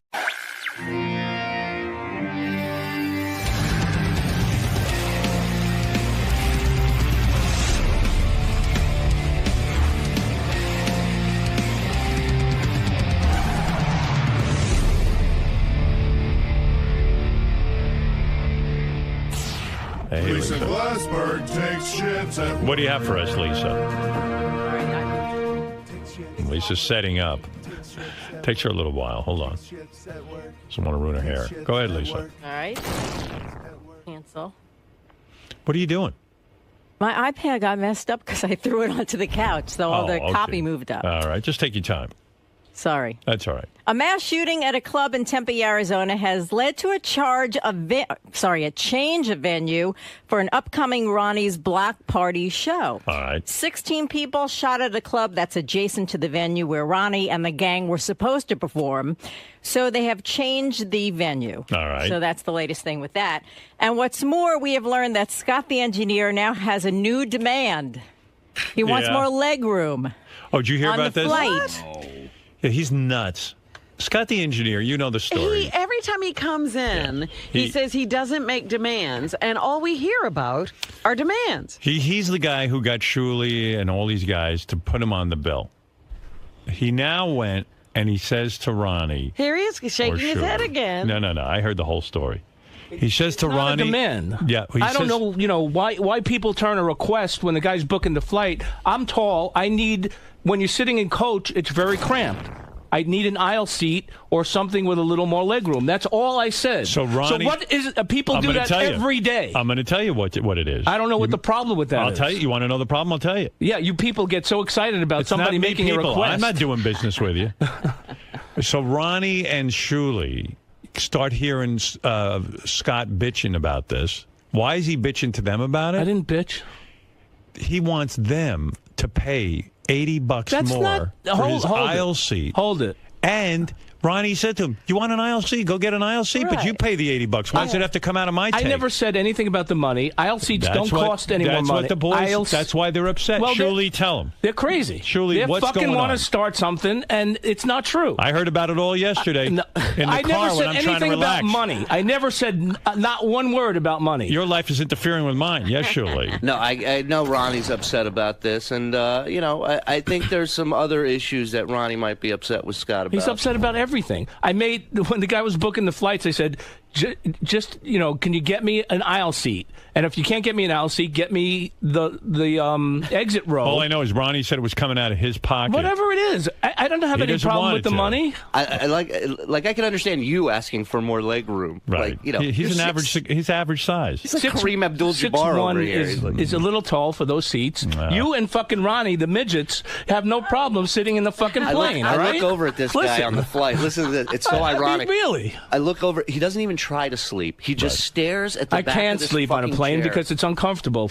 I'm telling you. He can't do anything. He Right. just stares He's at the back miserable. of his chair. And I ask him, I go, what are you doing the whole time? He goes, oh, I'm listening to a Sirius Pulse on the and I'm like, how ironic that a guy who barely has a pulse is listening to the Pulse. Come on, you guys. Ronnie, this is what's bullshit. going on with this? Ronnie, it this comes is out of your fucking take, bullshit. right? What's bullshit? The $80 I never complained about money. I didn't say you complained about money. You told me yesterday he wants to take the $80 Yeah, out of your take. I told him if he wants he extra told me. leg room, I said take it out of your cut. And I didn't have a problem with that. If it costs extra. Why? He says he has no problem with that. If it costs extra. No, he didn't say that yesterday. Right. What did he say yesterday? He just he called the guy who promotes, books us, and he said I have to have a seat with extra leg room. He didn't say anything about him paying. The guy goes, yeah, but it comes out of your cut.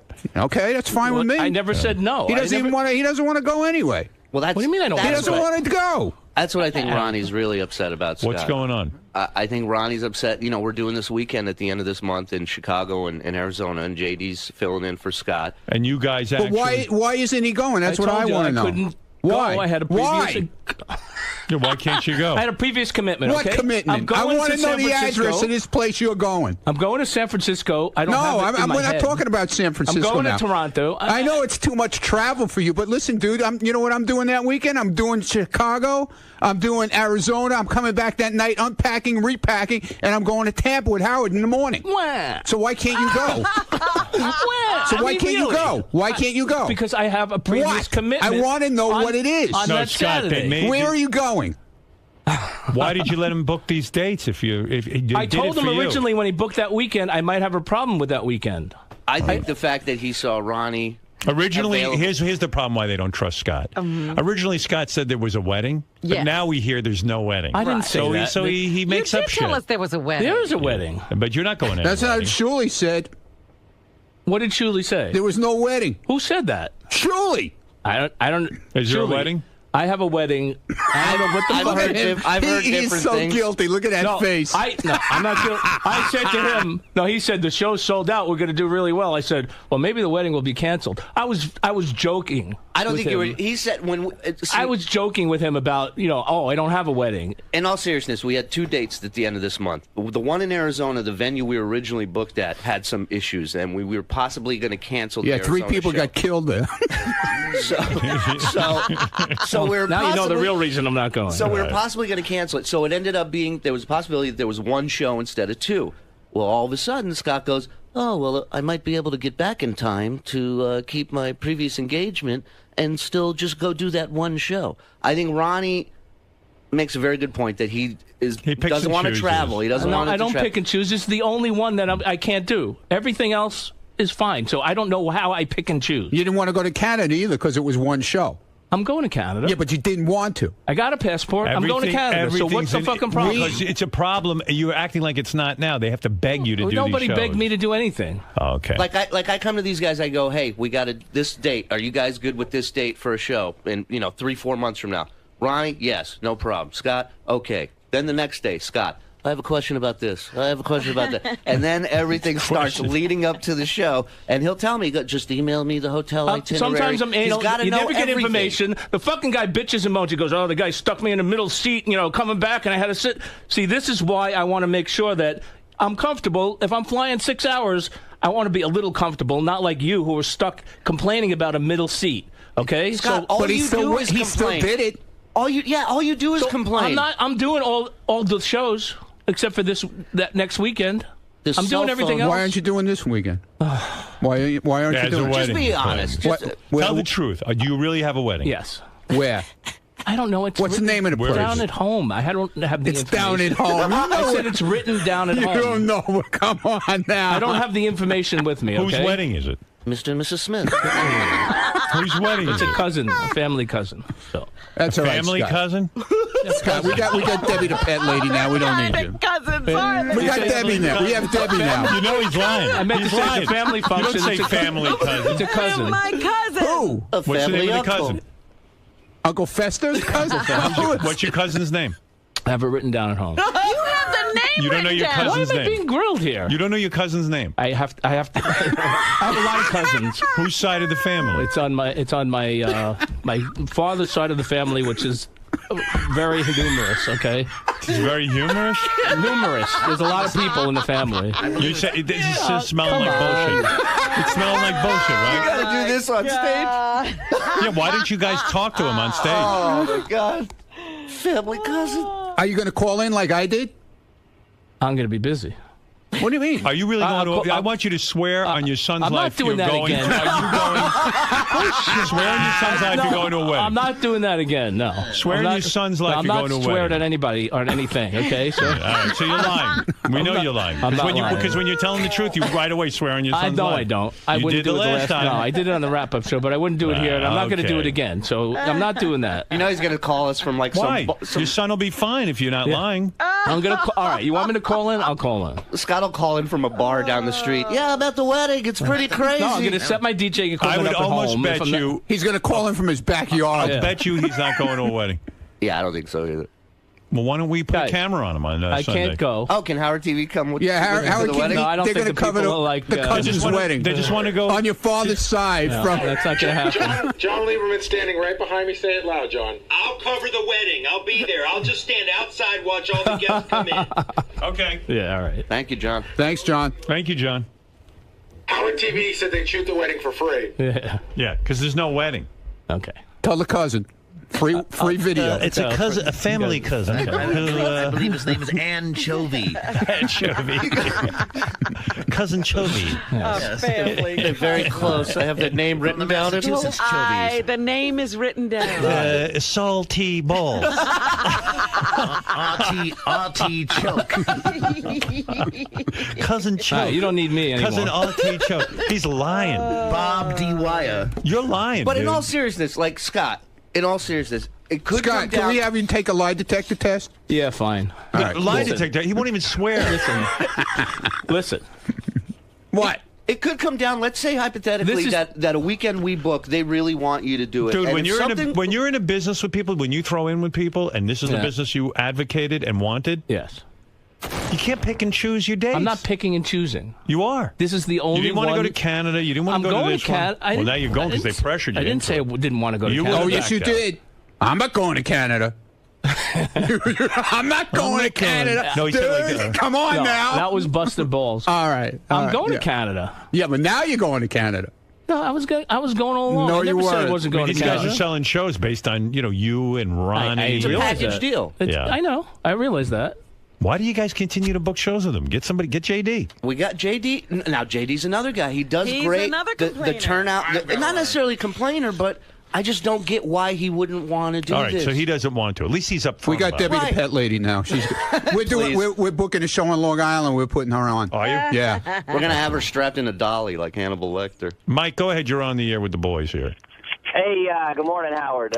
Hey, we saw the block party in Hartford, and it was great. Shuli was great and everything, but, I mean, Scott shouldn't even I didn't do anything. He sat there on his ass. Wait a second. I can't hear what the guy's saying. What did you say, Mike?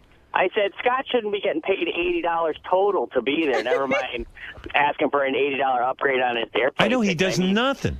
He does nothing. He runs around like a gorilla, and that's it for 2 seconds. Yeah, why do you guys even need him? This was all his idea. So fire me. Go ahead, do it. Fire me. Go ahead, do it. This was all his idea. Fire me. It wasn't all my Fire me, idea. yeah. Go ahead. What? No, it wasn't. Now it wasn't your idea. Listen. Come on now. What is going on here today? Howard, you said something when you first saw the footage of the block party. Is you said you were fascinated by him doing nothing during the show. It's unbelievable. I feel the same way. Like That's why we can't fire him. I catch myself staring at him, going, "When's he going to do something?" I know it's so awkward. The only good part is that he does give a lot of material for the show because it seems like every week there's good Scott stories about the block party. Right. Oh, it's so Gotta funny. That'll keep never him in end. it. That'll If you ever never watch the specials on Howard TV with the block party, and you just, Yes, they're like amazing. they should just have a camera on Scott the whole time because it is fascinating. And then you watch Scott, and he's just kind of up there, and he wants to be fun, and he's not, and he puts a smile on. Like remember when Richard Nixon, they used to force him to smile, Right. And he then he does hands up, or he runs through the crowd, and He wants to be. I don't know what he wants to be. Like the host. He wants to say something witty. He has nothing to say. Well, my favorite is the banter between these two right at the beginning of the show. Yeah, 'Cause we don't plan anything. I don't set up anything. And these two go out, and Ronnie's like, "What's your problem?" He's like, "What's going on with you?" And the audience is just looking like a tennis. They're like, "What the fuck is going on here?" Do you think there's a wedding, Robin? No. Right. I don't either. I think you're lying. I'll You go oughta home come and clean. check my calendar again. Why don't you come clean? Maybe I got the wrong Come week. clean and tell the truth. Tell the truth and come clean. You're not going to a wedding, are you? No, I'm not. Okay, that's what I thought. Motherfucker. Yeah. Lied to our He doesn't faces. want to go. No, it wasn't that. No, it wasn't that I don't want to go. It was too much travel for one weekend.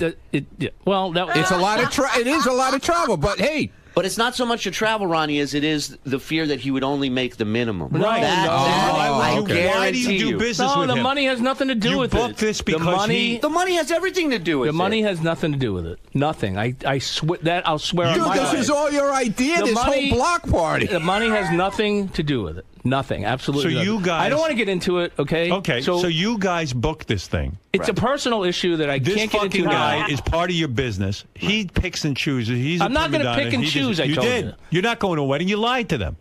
You lied to these fucking guys. That I apologize for. So I'm not livid. Sorry, suckers. This is so ridiculous. I have some personal issues that I have to deal with. Family cousin. It's a family cousin. So You have His name's nothing. Otto There's nothing Wa. you could deal with except on that day. Okay. But bullshit. Bullshit. It's not bullshit. I'm Please. wanted in Arizona. All right. How'd you find out? No, really. Wow. I So just. there you go. He He's lying to you. he stole the horse in Arizona. So he lied to you. No, I know. I kind of figured Everyone that. knew you were. You're a bad liar. I know. I'm terrible. I knew the second he said wedding that day in the studio. 'Cause he lied to you too, by the way. Right. I'm The terrible. second he said wedding, Oh, yeah, it I have a almost, funeral. I mean, wedding. yeah, it almost came out like wake. Like I'm going to a wedding. Where am I going? He lies and The like groom and the bride are dead. the worst liar. I'm sweating. Such a bad liar. I knew walking out of the studio. No, it's a family matter. I can't talk about it. Oh dear. What could possibly be going on? Nothing. That- There's yeah, nothing going absolutely on. nothing. I'll tell you exactly what it is. I'm having a tag sale that weekend. No, I'll tell you what it is. This guy, he made a deal with these dudes to, make these block parties so he could get extra money. Okay, fine. So Shirley goes out and books them. All of a sudden, they book one in Arizona. It's a huge fucking trip. It's 5.5 hours at least, plus we're the gonna have airport some time. weekends like Yeah, this. it's going to take up. Well, this no, is the business. we're going to Chicago first. Right. And then from Chicago Saturday Okay. morning, we're going to Arizona. So it's huge amounts of travel. And Scott's like, you know what? If I do it, I get paid less because the travel expenses that eat up wasn't- some of the money. Of course it is. No, really. You're out of your mind. That had no. You formed a business. Stuttering Scott. All right. You know That what? really- I got other things. That had nothing to do with it. I'm going to San Francisco. That's a long flight. That's fine. But I'm telling you, I have personal issues I got to deal with. Well, all right. So do we all. Yeah, all right. So this you- particular so- one weekend, I can't do it. That's For all. the family That's commitment. all. So Okay. that's it. All right. Can you imagine, Scott right. has personal issues? Of course he does. Look at his life. This one weekend. Yeah. It's only can be handled on that day. I have personal issues. Like, what if this weekend? You know what the personal issue is? I don't want to go. Personally, what if it was the weekend that Ronnie had to be with you at AGT, and then You're he fucked. and then I have to cancel the show. Yeah, and then it's you. everybody who bought tickets, because both shows are sold out in Chicago and Arizona. Wow. Right. Without Scott. Right. Who's going, JD? JD. Yeah, Right. JD's going. Well, But then it affects everybody's money. It's not just Scott not making money that weekend. Then it's a possibility that all of us lose money that weekend. it's also your credibility. You can't go around Absolutely. canceling shows. Right. Those shows have been canceled. Everything. Well, is, no, is they go- took care of it. They're keeping your Right, business running. somebody's covering it. Ronnie had a God. commitment. That's what with, Jackie- And I made that's sure. what I Jackie- made sure but it was. that's what I Jack- made sure it was covered. I that's made sure JD. I talked to JD. Ronnie had a commitment That's with what you, and he couldn't do the show. That's what Jackie used to do with the show. Okay, I'm not going to win in Jackie the room used to here, leave for so- months, and then he'll come back and he'll go, okay, I'm back now. You kept the show I'm running. not going to be able to win in this room. So you're there's further. You're not a I have winner, that's for person- sure. I have can't a win personal, when you lie. I have a personal issue, and then I'm going to leave it at I've that. got a okay, personal and this issue. is the only shows Can that only I can't be make. handled that day. How about when he went and played bowling in the tournament a couple weeks ago? Yeah. It was before the Connecticut, the Right. same week of the Connecticut shows we did, and The possibility that he made it to the finals was in the that finals were on come Friday. on, really? So Lieberman asked him. He says, "You took me seriously on that?" He says, "What would you do if you make it to the finals?" He goes, "Well, I would have to miss the block party and go to the finals of the bowling." And of course, when you call him out on it, it's a joke. Of course, it's a joke because there was no chance that I would make the finals. Scott, if you made it to the finals, you're telling me you would leave the finals of the bowling championship, the Open, and come and do the block party? You know you wouldn't. So just be honest in here for once. You might not even be honest about this personal issue. It's probably like an ongoing thing that goes on with him. But all of a sudden, now that you guys have a trip and it's long and this and that, so now he has to handle it that day. It had nothing to do with it. I guarantee it has everything to do with it. It's not, I know you like a book. No, it didn't have anything to do with it. I know you. No. Being on the road is not an easy thing. We only do this once a month, one weekend a month.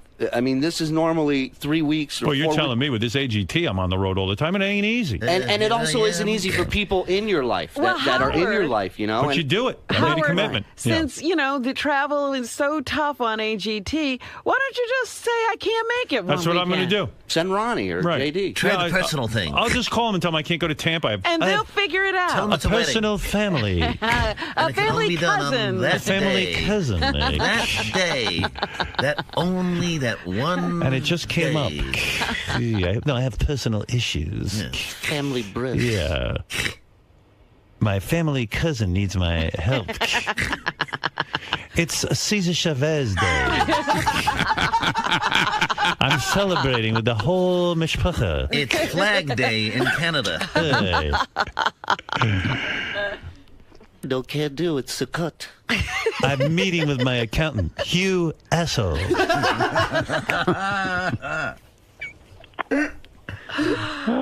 Wow. You guys really went into business with somebody. Surely you and Ronnie keep things going, and when I'm ready, I'll come back. Jump back in. I'll hook back up later on. No problem. Think of me like Brian Wilson of the Beach Boys.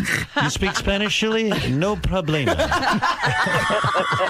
Here's another Spanish word. Adios, motherfucker. This is what, as much as it angers me, it's so fascinating. I'm just like, I can't believe I'm a part of this. You're part of the insanity. Unbelievable. Yeah. And this was all his idea. That's the best It wasn't part. all my idea. Yeah, it was. The block party was not my idea. Not the block party. No, the block party was my idea to shut you up from crying about not having fucking money and all the other shit. You know, and we I don't said, have "Boom, any we'll money. What can I do to make extra money? Well, you could join up with the black party. Okay. And why isn't my name on the block party? Why isn't it Scott Salem's block party?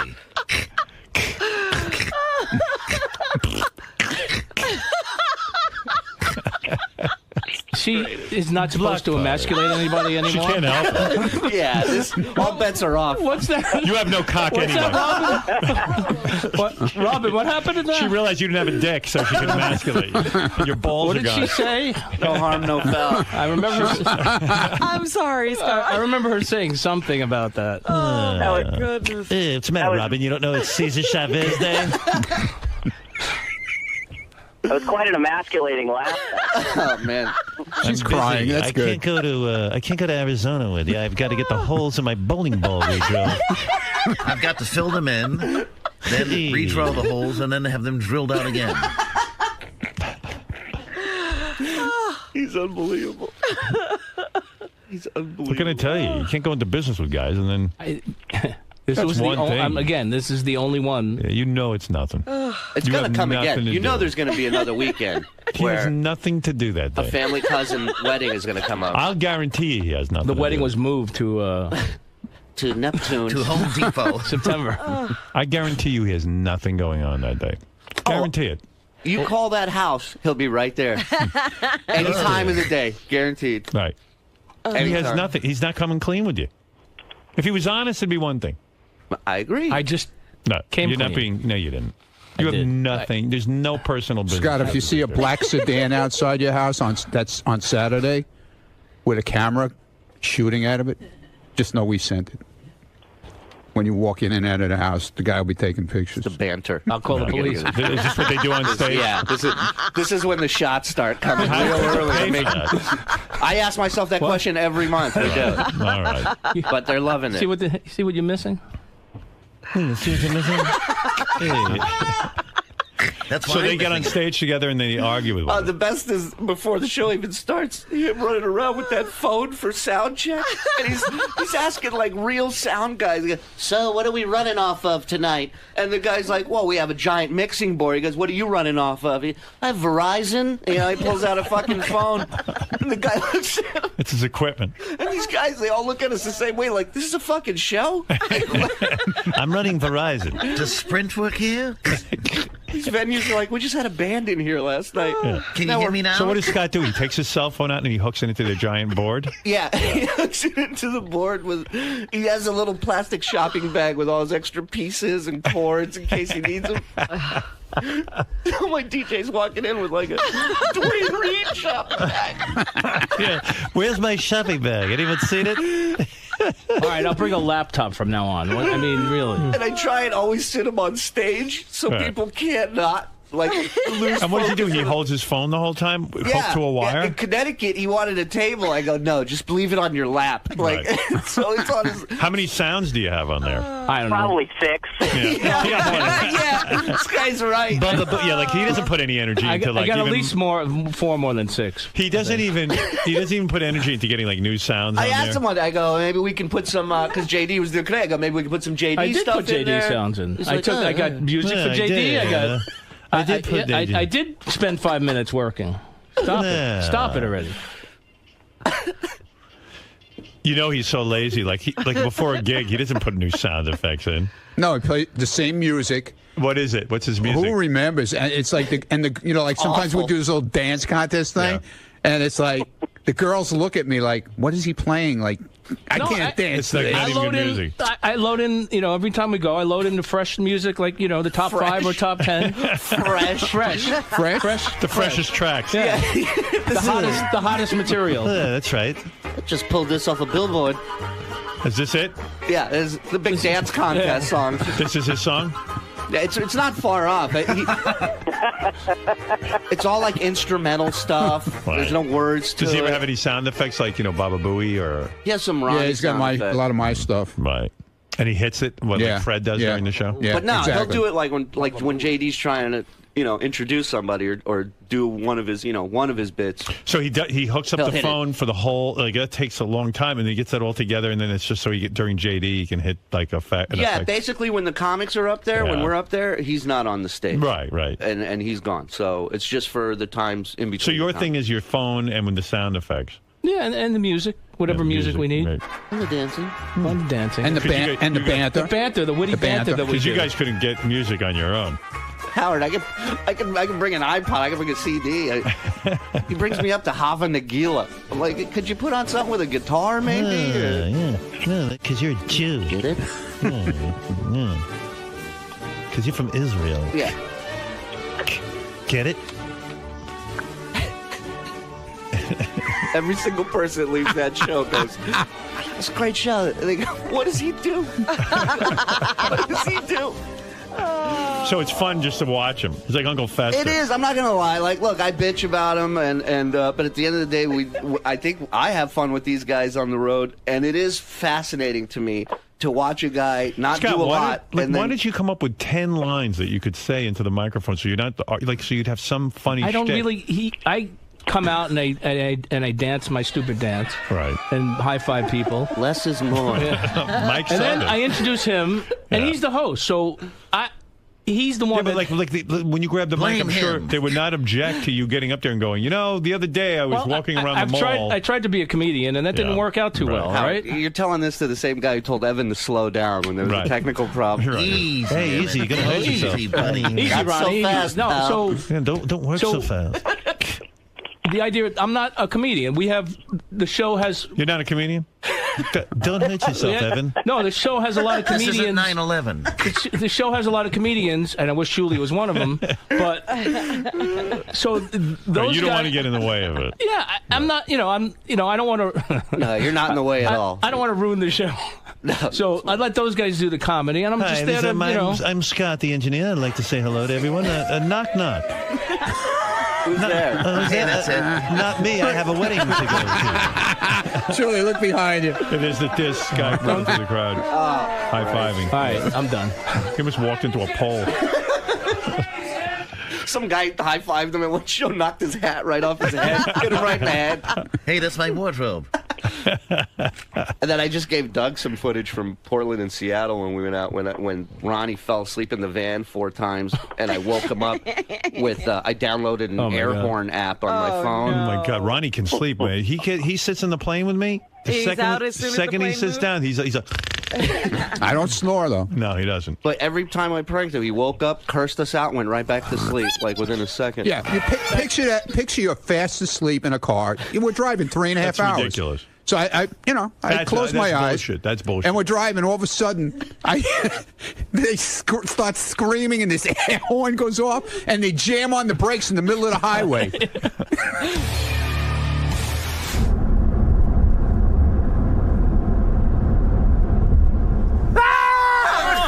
Fucking cocksuckers. That's not cool, though. The guy's sleeping. You ever see the prank? You can drop dead from a heart attack. That's not funny. Wait a second. Wait till you see Thank you. Good. That reminds me, I got a great, this is a true story. We get off the plane today, me and Artie, and we're walking through the airport, and a guy comes up to us, and he goes, "Hey, guy, how you doing?" He recognized us. He goes, "Can I get a picture?" And we go, "Fine. Take a picture." The guy turns to me, hands me the camera, and goes, "Do you mind?" Oh, fuck him. What, do I look like a photographer? Fuck him. Fuck him. What do I look like? A little too much alcohol in that show. That's why I'm not a comedian. Do you hear the audience? You're losing them. Like, you got to get to a joke. That place was rough. No, but gotta be the camera. Usually explain to them you got to get to the joke like right away. You can't pause, dude. It's called combat comedy. That's why I'm not a comedian. You cannot pause for a second. I tried it once and I was like, done. Okay, I'm not a comedian. It was rough. Shit. I get no fucking respect. All you know, we have a band on the show called The Losers. And the reason it's called The Losers is because it was named after me. I'm the head loser. Now, the total disrespect is I got kicked out of the fucking band. Come on. I'm the head loser and I get kicked out. What kind of bullshit is that? The best part is when he goes, I get no respect. That's a good line. It is. Too bad it wasn't his. Somebody used that before? I love the heavy breathing. Yeah. It's like spitting into I was the a little microphone. overweight at that point. Come on. It was like come on. Does anybody have a defibrillator?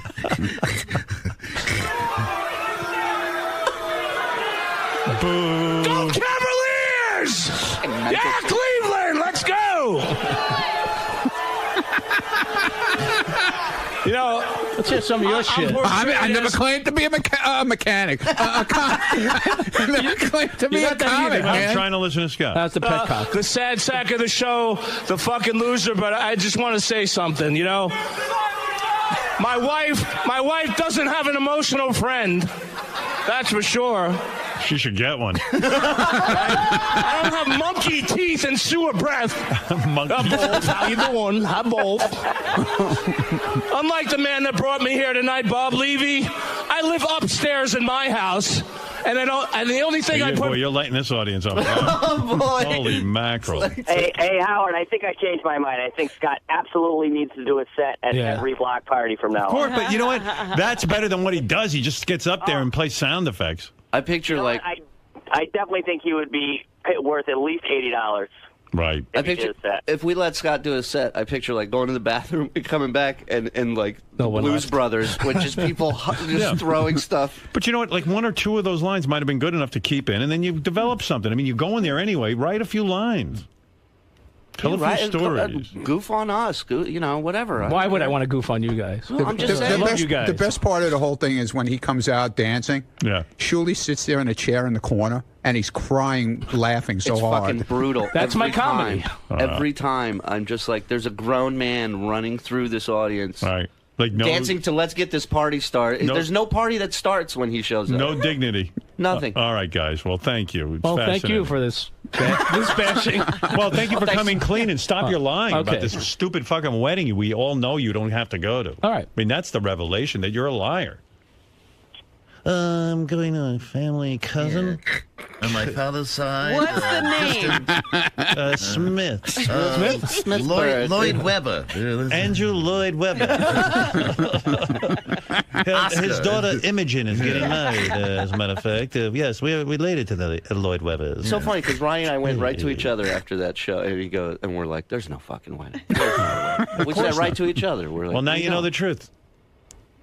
Lest anyone thinks Scott's ever telling the truth. Ronnie told me everyone knew there was no wedding. Yeah, he didn't exactly sell it too well. Howard TV has a picture of Ronnie when he wakes up after you guys blow the air horn on his head. No, this is when we slammed on the brakes. Let me see. Oh, wow. And screamed. Now, just from that still shot, the best part, Howard.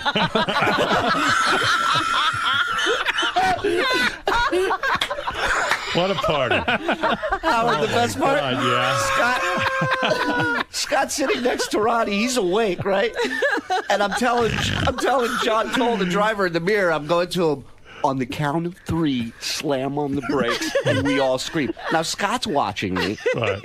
And yet, when we do this, his scream is real. Right. Because he still could. He's still in the. So if Ronnie wakes up, oh my God! Oh dear! It's the funniest thing. Wait till you see this. You can never duplicate that picture. No. You were scared. I was, man. I was out cold. Oh, dude. I thought we were going off the road or something, the way they were screaming. It was a wide open highway. There wasn't a car near us. All right, guys. It's enough. You guys have a lot of fun. Oh, yeah. I heard Jason, it's a blast. Jason was complaining that he's not part of the block party. Jason claims he asks Shirley every week if he could be part of it, and they tell him no. Who's that? I never even knew he asked. No, Jason really doesn't approach. No, he's all upset about it. But who wants to see Jason at a block party? Well, it's a tough enough sell. Yeah, it's a tough enough sell. No, I mean I'd rather see Scott than Jason. I mean Scott at least is funny to like. You want to go to the block party? Yeah, First of all, can I just say something? You got to lose some weight. I know. Seriously, you know what? You're really good. I mean, you're a good employee. You're a good worker, and you're going to be going places in this organization. But you look like a fucking mess. You're 50 pounds away from running a major corporation. Oh well, then in that case, you're too big. You got to lose weight. Stop it already. Okay. With the fucking fast food. Yeah. Dude, what are you doing? Killing yourself? Jason, I got to tell you something, Jason. Yeah. We were at dinner one night at the hotel in Austin. Howard was talking you up like unbelievable. Well, you don't have to tell him that. That was private. I shouldn't tell him that. Well, I'm you don't sorry. want him to know I don't like any of my guys. Well of him. I don't like any of my guys to know what I think of them. Oh, okay. Good or bad. No, yeah. Well, that is true. Yeah, you can say that. I mean, thank you, and you're right. You're 50 pounds away from a heart attack. I'm not taking my health seriously. Yeah, well, do it. Just cut the bullshit. Got to get off that weed. Yeah, that's another thing. Weed once a week. Yeah, Jason. Stop the Only on the weekend. One thing at a time. Let me lose weight. Well, surely you can smoke as much weed as you want. You're not fat. Thank you, Howard. Yeah, go ahead. I will stick with that plan. Yeah, but Jason's smoking weed. He's sitting there playing fucking video games. Too old for that shit. Get out and walk around. You're right. I love to argue with you. Well, this is only what the guys outside are telling me. You know, Jason does the fat guy show, where he gets on and he sort of brags about being fat. And I've heard that several of his friends have approached him and said, "You know what? It's not that funny. You're gonna, if you don't get thin, you're gonna die." I got plans for Jason. Seriously, and he's gonna fucking kill himself. He won't be able to. He won't live to see them. All right, pull your shit together. You're too bright for this. You got a high IQ. I can understand if Sal turned fat. He doesn't know better. Sal slimmed down. That's right.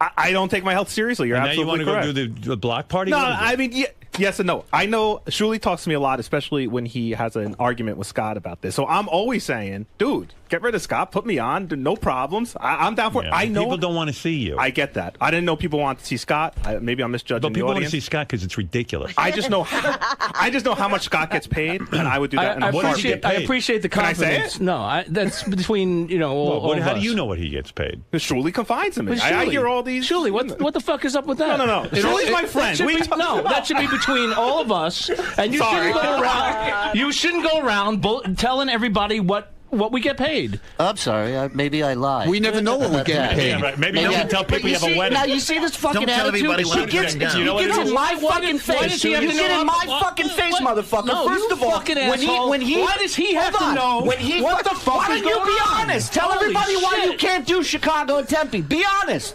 Be honest. I told you I have personal issues. That's being honest. Okay, so your personal issues could eventually end up costing all They're of us not fucking gonna- money. Do you understand they're not that? gonna cost us anything. It almost did in Go Connecticut. fuck yourself. It almost did. No, go fuck yourself, So dude. if you don't like You're it, not hurting fire me at all. If you don't like it, fire me. I don't have to fire you. Tell me- You're already quitting. You're I'm not already quitting. I lying. didn't quit.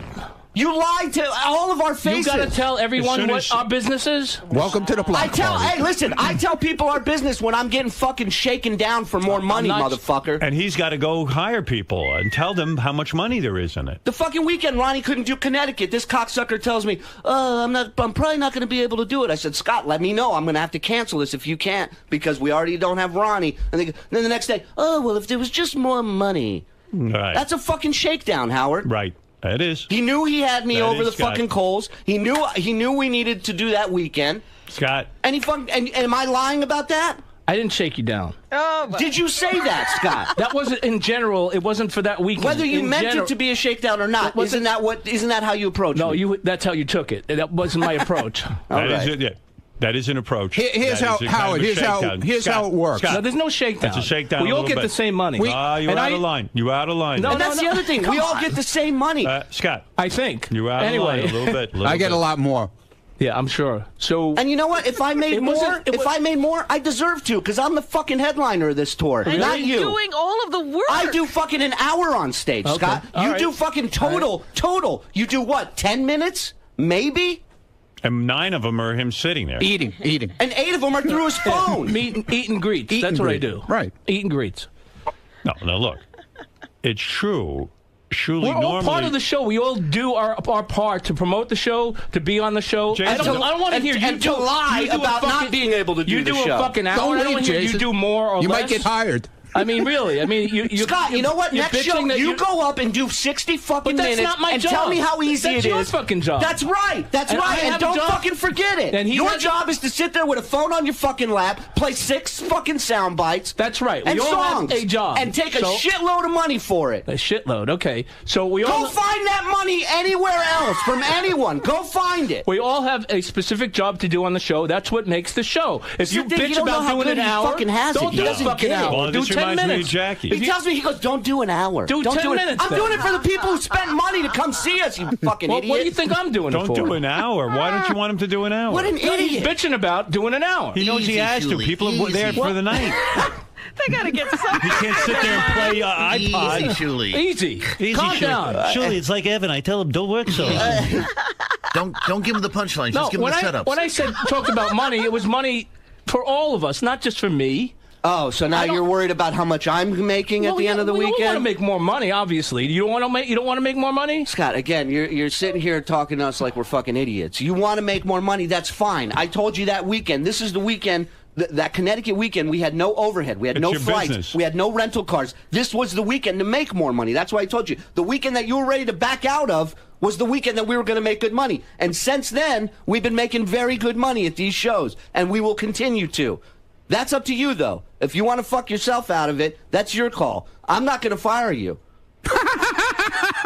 I'm not. I had a chance to early on. Ask Ronnie. So when you told Jason how much money Scott was making, he wanted I was in. pissed. I was Yeah. pissed. I came to Jason after that shakedown. Right. And I said, and I thought maybe it was me. So I go to Jason and I said, let me talk to you about something. You tell me what you think, right? Right. And it's not like Jason ran out and blurted it on the air till just now. I'm going to guess he gets about $2,000. I'm guessing. Not even no close. one's ever told me. Not even close. Not even close. So for 1,000 Connecticut, maybe. Not even close. So well, all right, close. That's a lot closer. I know what you get. Close. $1,000 For Connecticut, we did sitting okay. there for 6 minutes. For Connecticut, we did okay. It's not 1,000, but Connecticut, we did okay. you'd be doing okay this weekend if you didn't have your fake fucking wedding to go to. Right. But, you know, I went to Jason because I thought maybe it's me. Maybe I interpreted it wrong. Maybe I feel like it's a shakedown and it's not. Right. And I talked to Jason about it, and Jason's like, that's fucking bullshit. That's a shakedown. He agreed with me. Right. And it pissed me off because at the end of the day, we're all in the same fucking team. We're all in the same boat. We can all make money and do these shows and be successful at it. Right. But when you fuck yourself, it's fucking all of us. Jim, you're on the air in Raleigh. Yeah, Howard, I know Ronnie is old and shit, man, but when he's flying with you, he's security. He shouldn't be sleeping. Wow. Well, what's going to happen on the plane, idiot? You never know, but that's your job, is to be with Howard and be security. I am with Howard. Stop it. Will you please? You're a moron. What's going to happen on the plane? Yeah, who's going to attack him? The pilot? Well, you never know. You might have to deal with somebody like Debbie the pet lady or something. No, we're on a private jet. What's wrong with you? Well, I mean, when you're with Howard... There's 12 people on the plane, the most. Security. And you know everybody. It's all my friends. Okay, well, I didn't know it was... Okay, it's a private plane. Well, then shut up until you know what you're talking about. Man of the people. Holy mackerel. Just pay attention to what you're doing. I do pay attention to what I'm doing. Jim, he did a really good job. He did. Okay. Well, I guess it's the first for everything. All right. Yeah. Go back to sleep. Come here, go back to sleep. I'm awake and listening to the show at all times, just like you should be awake at all times. I am awake at all times, believe me.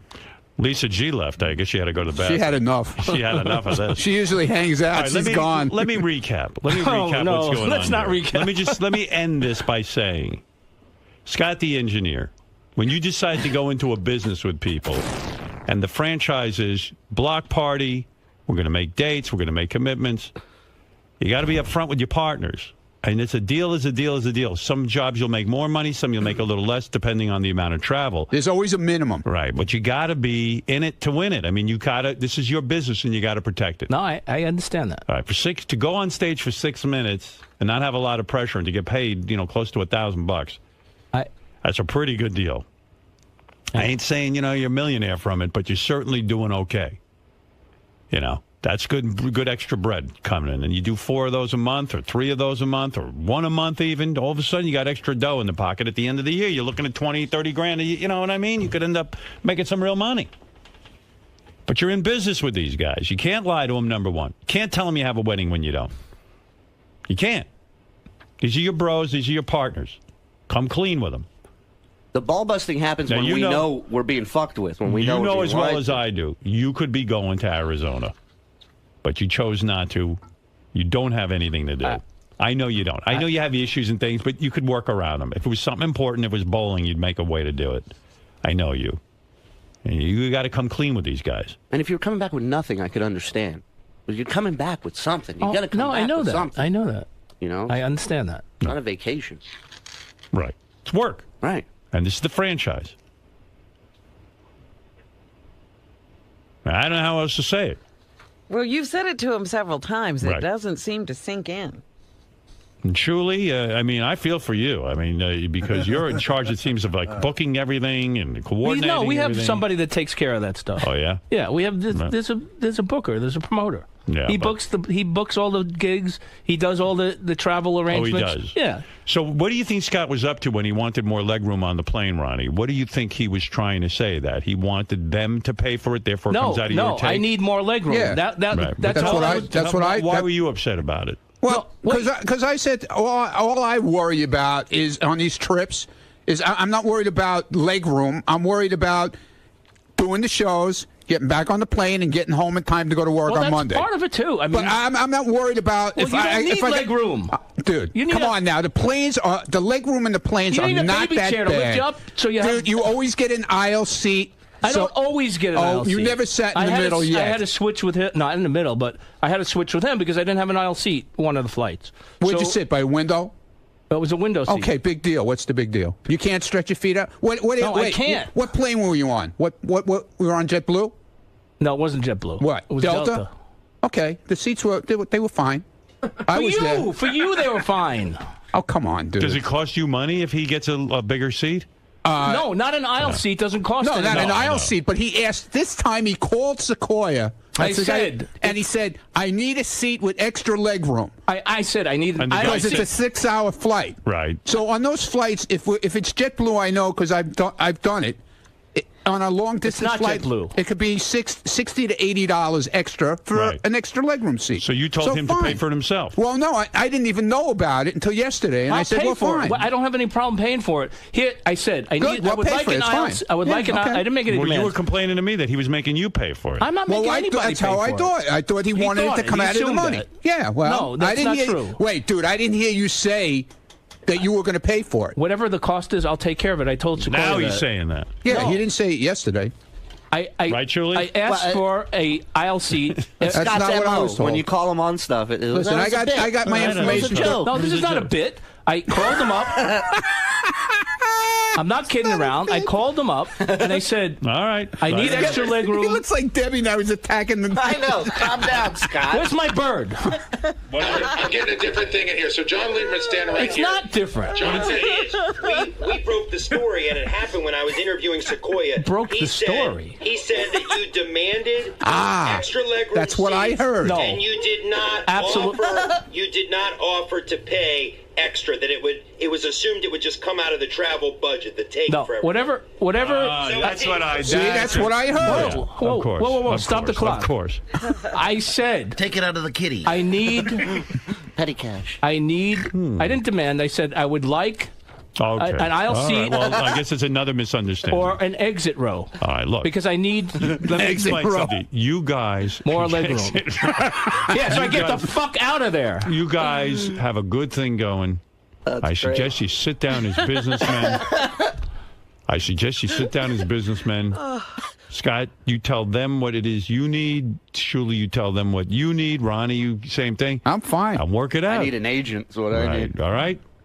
No, you need your head examined for getting involved in this. That's so true. All right, look, guys, it's a fascinating glimpse into big business.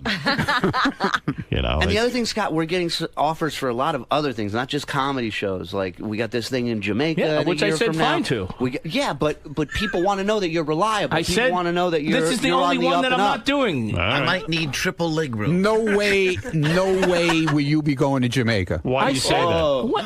How do you know that, What? Ron? I just have a feeling. I said I just I have was a going feeling. to Jamaica. What, Sutton called this- Boulevard or Hillside And Avenue? then surely you'll book it, and then he'll say he can't go. Well, Ronnie, as soon as this trip came up, Ronnie said right off the bat, because Scott says, I'm in. And Ronnie said right off the bat to me, there's no way he's going to make it to Jamaica. Why do you think he won't make it? Why? Because it's Personal reasons. I'm not going to go into it. all right. You don't think he'll be allowed to go? Another imaginary wedding. Yeah, really. He's got another family. Are you cousin. sure that you can go to Jamaica? Did you check with whoever it is you have to check with? If that's the weekend, I don't even know the date yet. He just said it's next. So why did you say okay to It's it? next March. Okay, so we don't have a Next March you're booked? I have a fake bar mitzvah. Oh, wait, there's a fake funeral.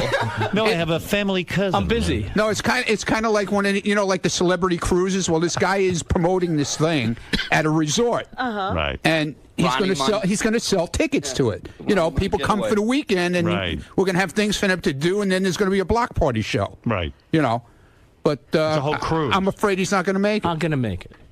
No, all right. Well, if you say you're going to make it, then you better stick to it. You can't have a family thing come up. Jason, what would you do if they get rid of Scott and they put you in? You have some kind of act? What are you bringing to the table? Yeah, what are you bringing to the Hamburgers. I've given it zero thought so far, but if I did get hired, I would certainly give it. Perfect. You're in. Jason, can you work a phone? Hey, you're Can you work stealing a my phone? act. Stealing a page from my playbook, eh, buddy? Brian, you're on I'm the the air. innovator here. Go ahead. It's not right. I coined that nothing phrase. Go ahead, Brian. He put zero into it, so he put more into it than Scott already. Right. Less than I zero. think Jason could be funny. You would pay to see Jason. Absolutely. Jason, when I interview him for the news, I mean, he is one thing about Jason. He is fearless. He will say what's on his mind, That's and right. he's very intelligent, and he is very funny. Right. And like I came in here to mix shit up. Then you watch a pro like Jason come in here, and he took it to a fucking 15 on a scale of 1 to 10. Right. He's good. He's good. Well, give him a shot. I have no problem. Great on the wrap-up show. Well, you like him? Be my guest. Have fun. Now he's giving me a guilt I'm worthless. trip. I do nothing. I'm worthless. I do nothing. He was just in my he's a face 2 15. seconds If ago. he's a 15, then there's your boy. Listen to you now. When I came back, after you guys came back after the Hartford trip, you go, Well, it looks like you're out. JD's taking over now. Again. Yeah, see? That was busting your balls. Yeah, busting my balls. Well, yeah, hey, we're busting your balls. There you go. But the truth is coming out. That's the problem. No, he's a 15. We started as busting balls, but now all the truth is coming out. All right, That's the Jason, problem. what do you want to say? I just want to say, this exit row thing, Ronnie and Shuli are absolutely right because it's a fat guy tip. You ask for the exit row, and they charge you $70 or $80 extra for it. I know they charge you So for when the you exit say extra legroom, that doesn't mean aisle seat. I've done this a million times because I like the extra legroom, and I pay for it. So you say, I want extra legroom, and they offer you the exit row for an $80 upgrade. So if he calls a promoter and says that's what he wants, I there's said only an aisle seat, which gives me more legroom because I could put my legs out in the aisle when there's no one there. I you can ask stretch for out more a little. legroom, and that's code for the exit row. Yes, it is. Okay, I'm not living in your cold world, so I wouldn't know that. But then you just ask for an aisle seat. You just say, I need an aisle seat. That's not more room. Or you can switch with Ronnie and Shuli, and then there's no issue if they're in the aisle or not. All right, boys. Okay. Shuli, I want a window seat.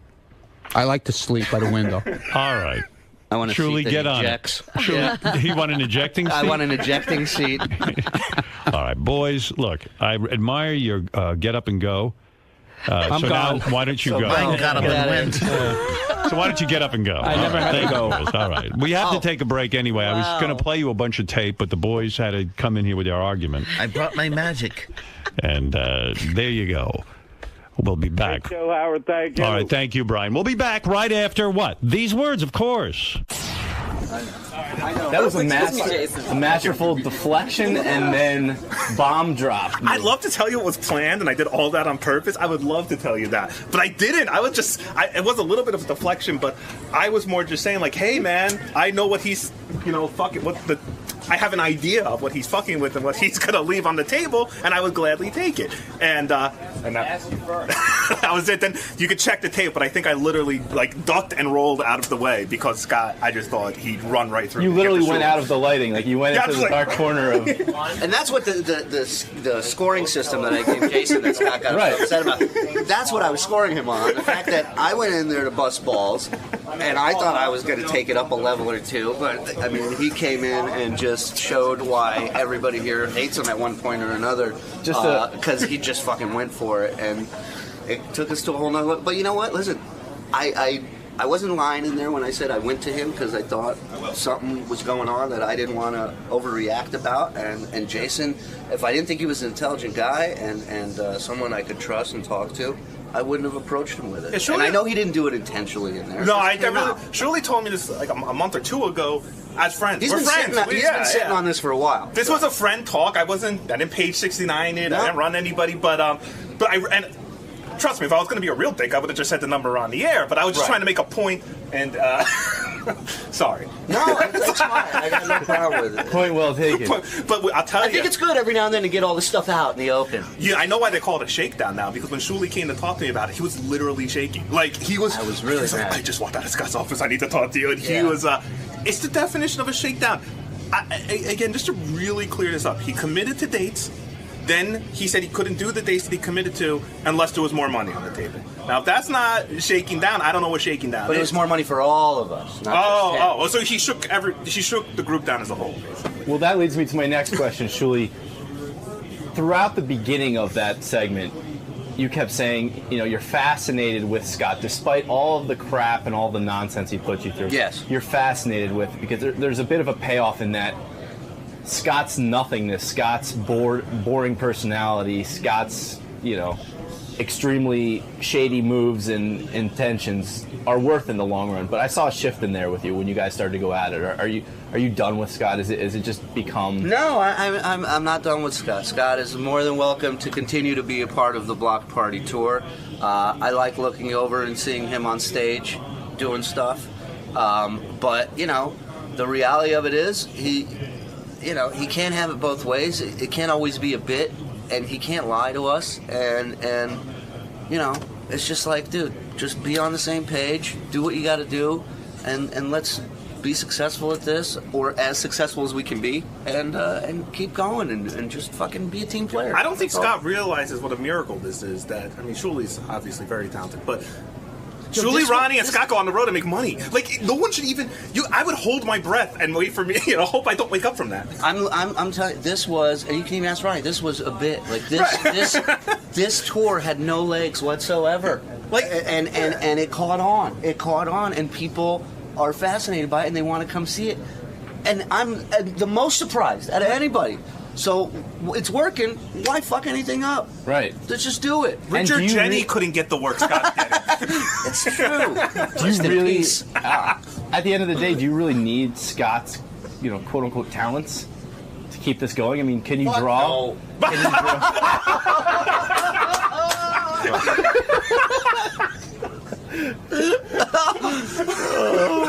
Well, that's why now we know what Scott's boss thinks. Well, I mean, listen, no one can do what Scott did today. Yeah. That's for sure. Right. So, for that aspect alone, yeah, listen, I like the interaction between Ronnie, Scott, and myself. I like the ball busting. I like fucking going at it. Like, it's what I love about this show. It's what I fell in love with this show about in the first place, is the office stuff, the interacting, Jason throwing people under the bus. That's what this show's all about.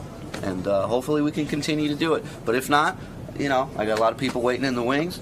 And like I said in studio, I will not fire Scott. Scott will eventually quit. As someone with a team player attitude, do you have any resentment for Scott in that he's becoming kind of a prima donna with the money, with the leg room, with his availability? Well, Scott's always been like that with money, but I'm used to it, so it doesn't bother me.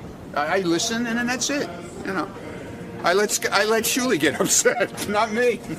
I just laugh. If you were Shuley, would you continue to allow Scott to participate in the block party? Is the risk worth the reward? Scott is part of the block party. He always has been. It was basically his idea to go on. Let's do something to make extra money. Blah blah blah. Okay. So that's the story, my friend. That's the story. And you're sticking There's to no it. more story. The story's over. You want to find out any more information? The man is sitting over there. Ask him. Scott. Yeah. Mr. Engineer, sir. Needless to say. I got all this work to do over there. Needless to say, I don't believe you anymore. Your credibility shot. Needless to say, lying gets you nowhere around here. I guess. So why did you do it to begin with? I mean, in a show based on brutal honesty, why did you think you could slip I one guess I'm past? an idiot, right? Well, I wouldn't say that. Well, you're getting close. I'm just wondering why you would attempt to do that, slip one past guys that are... Because I had personal issues, and I thought maybe, just trying to get around the personal issues, having something that looked legitimate to do would kind of, be easier to tell them.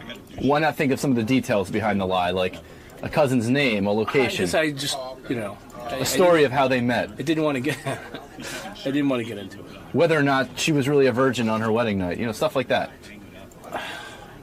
All right. Next time I'll come to you for suggestions, and maybe it'll work out. Yeah, we'll get some alibis. We'll get the whole deal. No, in all seriousness, do you think you're skating on some thin ice here with the block party, or do you even want to be on the ice? Hey, we're fine. No ice. No ice here. No leg room either. Apparently not. I'm not allowed to have leg room. I didn't know that was going to be such a fucking big issue. Now, did you ask for the extra leg room? Did you say it would be great if I could, but if not, I'll still do it? I would like... I didn't say I wouldn't do it. I just said I would like extra leg room. Did you imply that without the extra leg room, you wouldn't be willing to go on the trip? No, not at all. It wasn't on demand. It was a request. If possible, could you get me some extra leg room? Either an aisle seat or an exit row. I don't think that was, such a terrible thing. And obviously, you're all legs here. Look at you. I got a lot of leg. Look at those stems. Yeah. And I'd watch out for your balls, because that leg might somehow move. And that's my cue to exit.